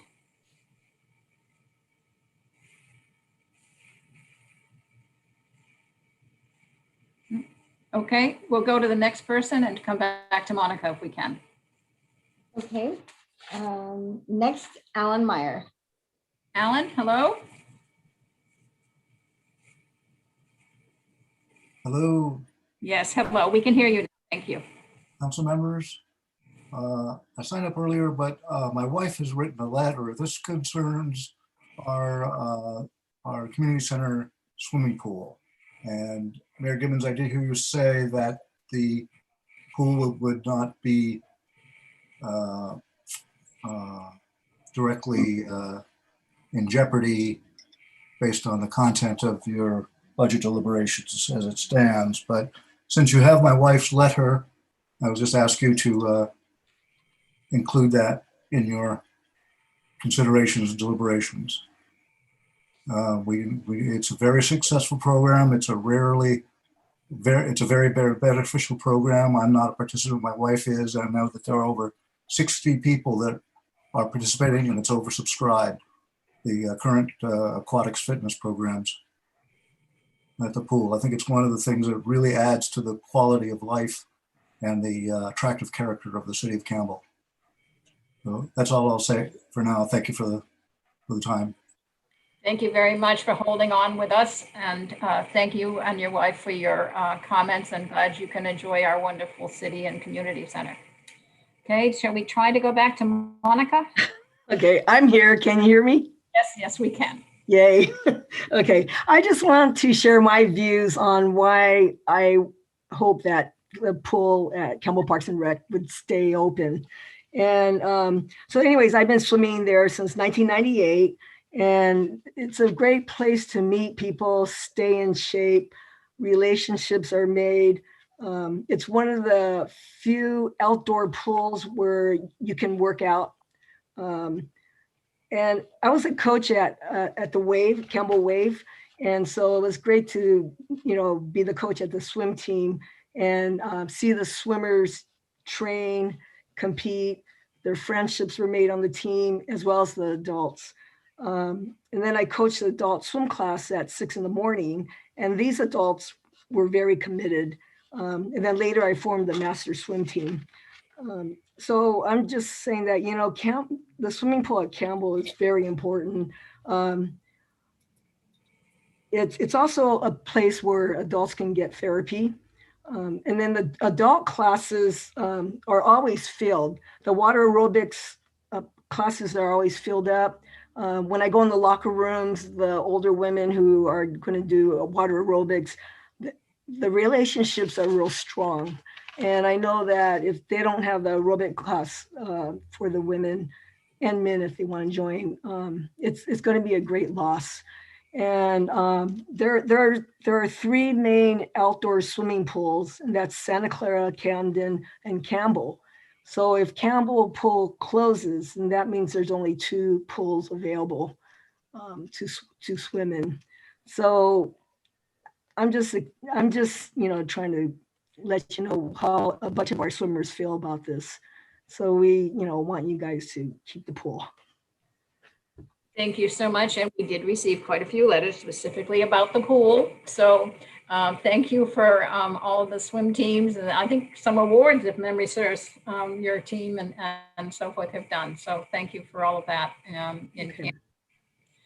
I would, if there's no other speakers. Not.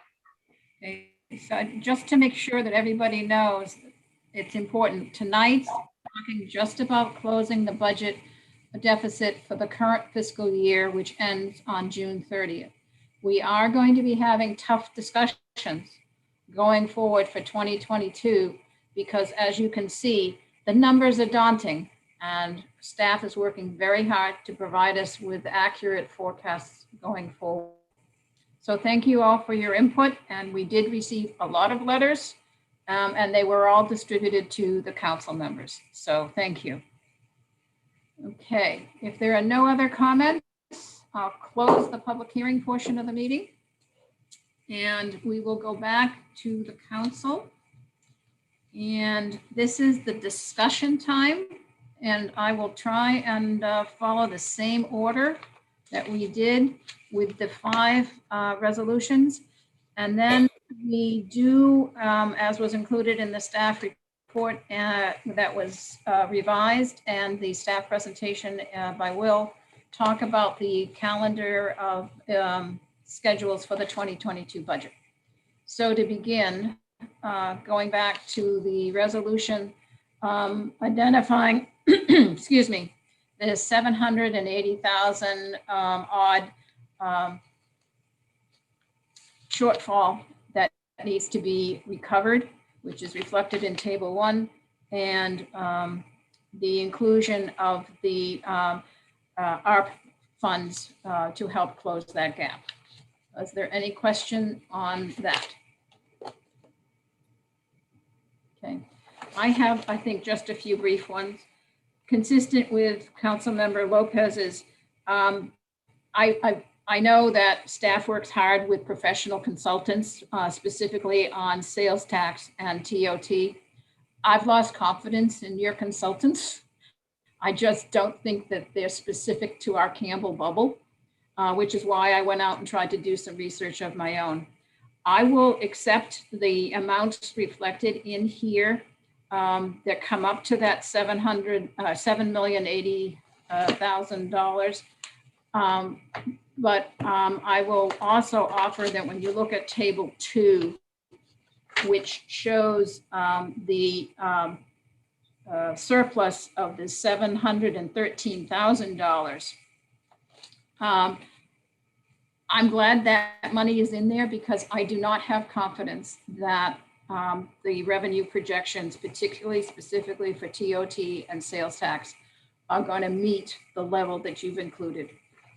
It's my research and my level of confidence that when you come back in September, probably, to do the final reconciliation of the 2021 budget, the numbers are going to change again. And I suspect that we're going to have less revenue. I hope I'm wrong. And I am extremely grateful, as I'm sure many others are, that the our plan went through. Everyone can see how devastating the economic downturn to a city like Campbell is for TOT and sales taxes are, I guess, in addition to the property tax.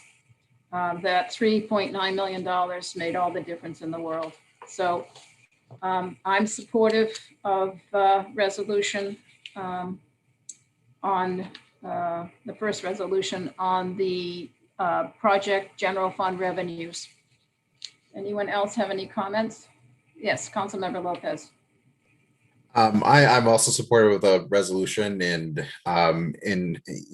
speaking about it just through the end of this fiscal year, I'm fine accepting these numbers. I do have some concerns about the long-term projections. I think we're very likely to see a very long L, unfortunately, which to your credit, Director Fuentes, I know you addressed and kind of so the nuance that our hotels might not be destination, get that kind of destination travel. So just want to make sure we're keeping a close eye on that. Again, feel fairly comfortable given that we've had a few more months of data from COVID and where we are in the pandemic, accepting us through the end of the fiscal year. Anyone else? Okay. Yeah, I have a comment, Oh, Mayor. yes, Councilmember Bybee, I beg your pardon. So first, I want to thank staff for providing the desk item and the clarifications on the budget excuse me, calendar and the temporary maintenance, clarification of the temporary maintenance positions that helped. I also would agree with our Finance Director Fuentes that we have come a long way. It hasn't been a straight road by any means.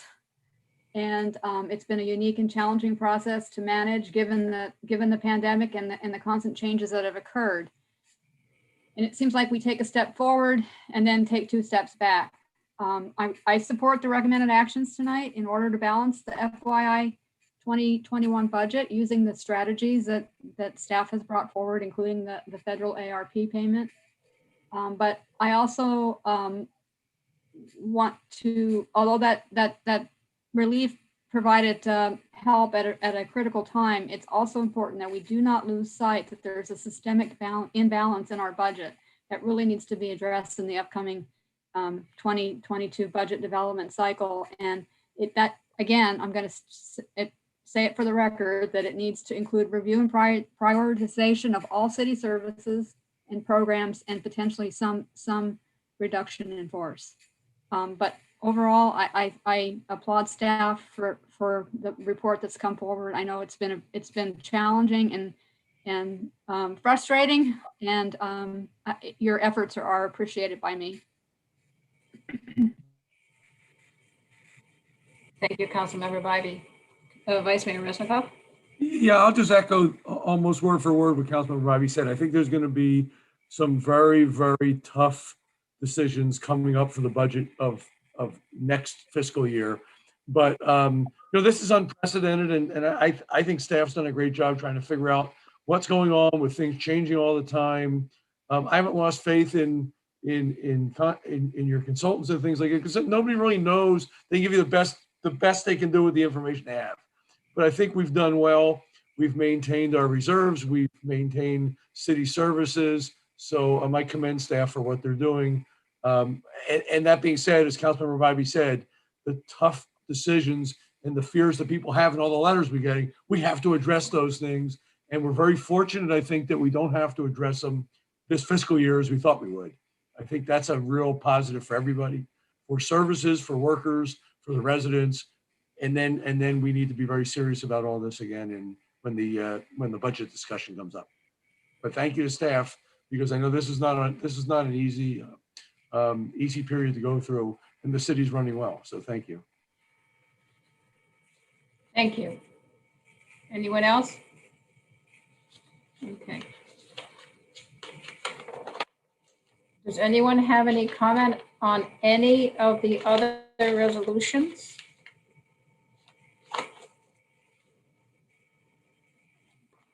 Okay. Seeing none, I think we could go to the discussion on the calendar for the fiscal year 2022 operating budget and the 2022 to 2026 CIP process. And staff did submit a modification to that schedule. It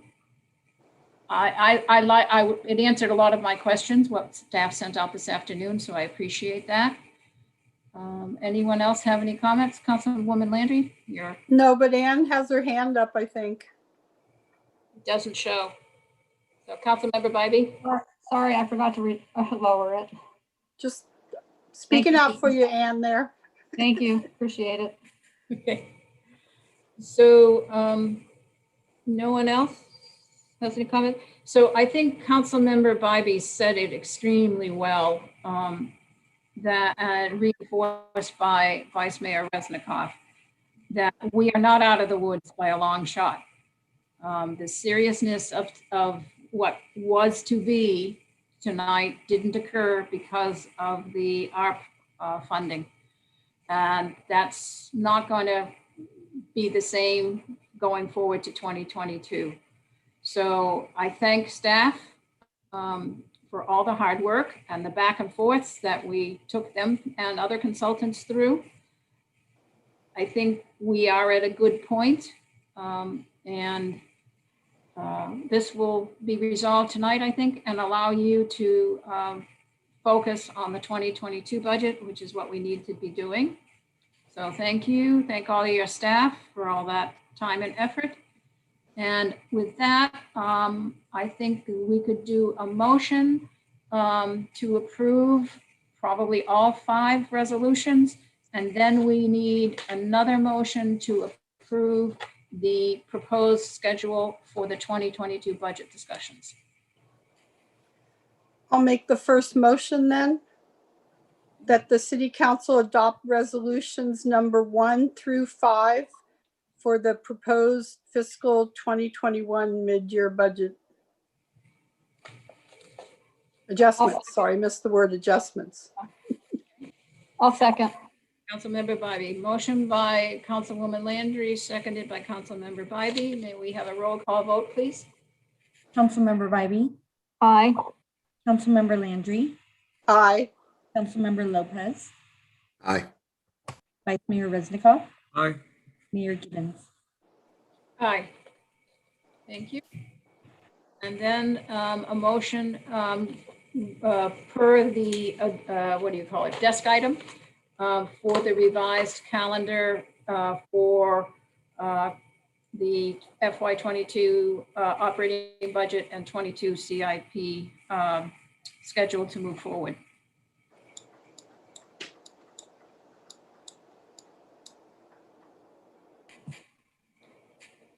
I don't want to keep making all the motions here. I'll make a motion that we approve the revised budget calendar schedule that was presented in the desk item. Thank you. We have a I'll motion second that. by Bybee, seconded by Councilwoman Landry. May we have a roll call vote, please? Councilmember Bybee, Aye. Councilmember Landry, Aye. Councilmember Lopez, Aye. Vice Mayor Resnikoff, Aye. Mayor Gibbons. Aye. Thank you. That resolution or motion passes. We have accomplished a great deal with everybody pulling together. Thank you ever so much. And now we are on to the final opportunity for council committee reports. Do we have anyone wishing to comment on council committee reports? Haven't gone to any. Councilmember Lopez. Thank you, Mayor. I attended the VTA PAC Policy Advisory Committee meeting, and a couple of interesting discussions and presentations, one of them being for a proposed bike superhighway. And so the staff presented a few different a few different concepts for what that could look like, although unfortunately not going into Campbell, but what should be a very interesting project.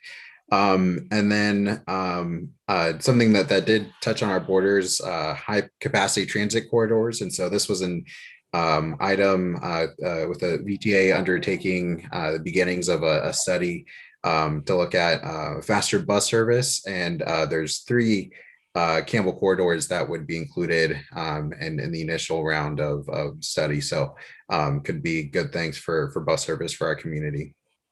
What 3 corridors? I'd have to look them up. I can pass out, but don't have it on hand, unfortunately. Thank you. Councilmember Lopez, is that referencing to Highway 85's transit lane? No, okay. no, yeah, separate project. Yeah, that's one of the ones I would come back to as well, because there's $750 million in the Measure B funds specifically for the high-speed transportation, whatever that is, on Highway 85. And there's a lot of stalling after the recommendation of a committee that worked for 4 years to come up with a recommendation. 5 years? 5 years. So the finagling around Measure B funds never leaves us, I guess.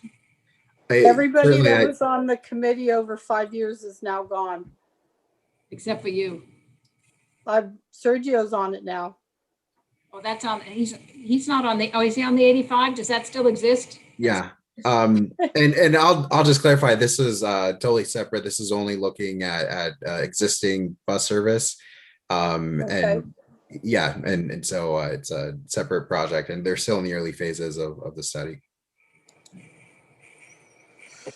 Good, thank you very much. Councilmember Resnikoff? Vice Mayor Resnikoff. Sure, thank you. No, that's good. And that's good news, Councilmember Lopez. I mean, frankly, I was on the VTA PAC for a while at 85. To me, the most critical thing is that service has to improve speed-wise. Doesn't get you where you want to go quickly, and more quickly you get in a car. Nobody does it. So it's a good goal. We'll see what happens. A little skeptical, but we'll see. It's a good goal. I just had the normal monthly West Valley Sanitation District meeting and the affiliated TPAC meeting, which is a water treatment plant with San Jose, Santa Clara, Cupertino, and Milpitas in the county. So just those, which are monthly. So those are regular sanitation water treatment issues. Thank you. Councilmember Landry, did you have any? No, I haven't attended any committees, but I did want to say something. I'm getting a lot of people sending me emails saying that there's been car break-ins in their neighborhoods, and they're ranting and raving that it's been on Nextdoor. Why don't you guys do anything about it? And I just want to point out to people that the city and the police department do not have access to Nextdoor. And by complaining on Nextdoor does not report that to the police department. And so I just want to encourage people that if your car is broken into, if you don't call the police department, we don't know as a city that this is happening. And I did correspond with Gary on some of the emails I've gotten, and he's checked. The neighborhood that said they had 4 or 5 no reports were filed with PD. So I don't know how many community members are still listening, but it's very, very important. If an accident or incident happens, you need to call the police department so that we can be tracking and finding out where and when these car break-ins occur. How's that, Gary? Maybe we can say that next time at the beginning of the meeting. Thank you. Okay. I attended the Campbell Historical Museum and Ainsley House Foundation meeting. Talked about refurbishing the upper level of the carriage house is where the brides get dressed, and they've totally redone that with new paint and carpet and furniture and air filtration system. So it's really looking fantastic, and there are weddings already booked. And let's see. The legislative subcommittee met with Councilmember Lopez. Got that one. There is a session with the League of California Cities on the 18th, and then we're going to get back together on the 25th to go for the next round. I did attend the Cities Association of Santa Clara County's legislative committee. They provided a very excellent list and breakdown of probably 40 bills, maybe more, which will make our job easier to evaluate.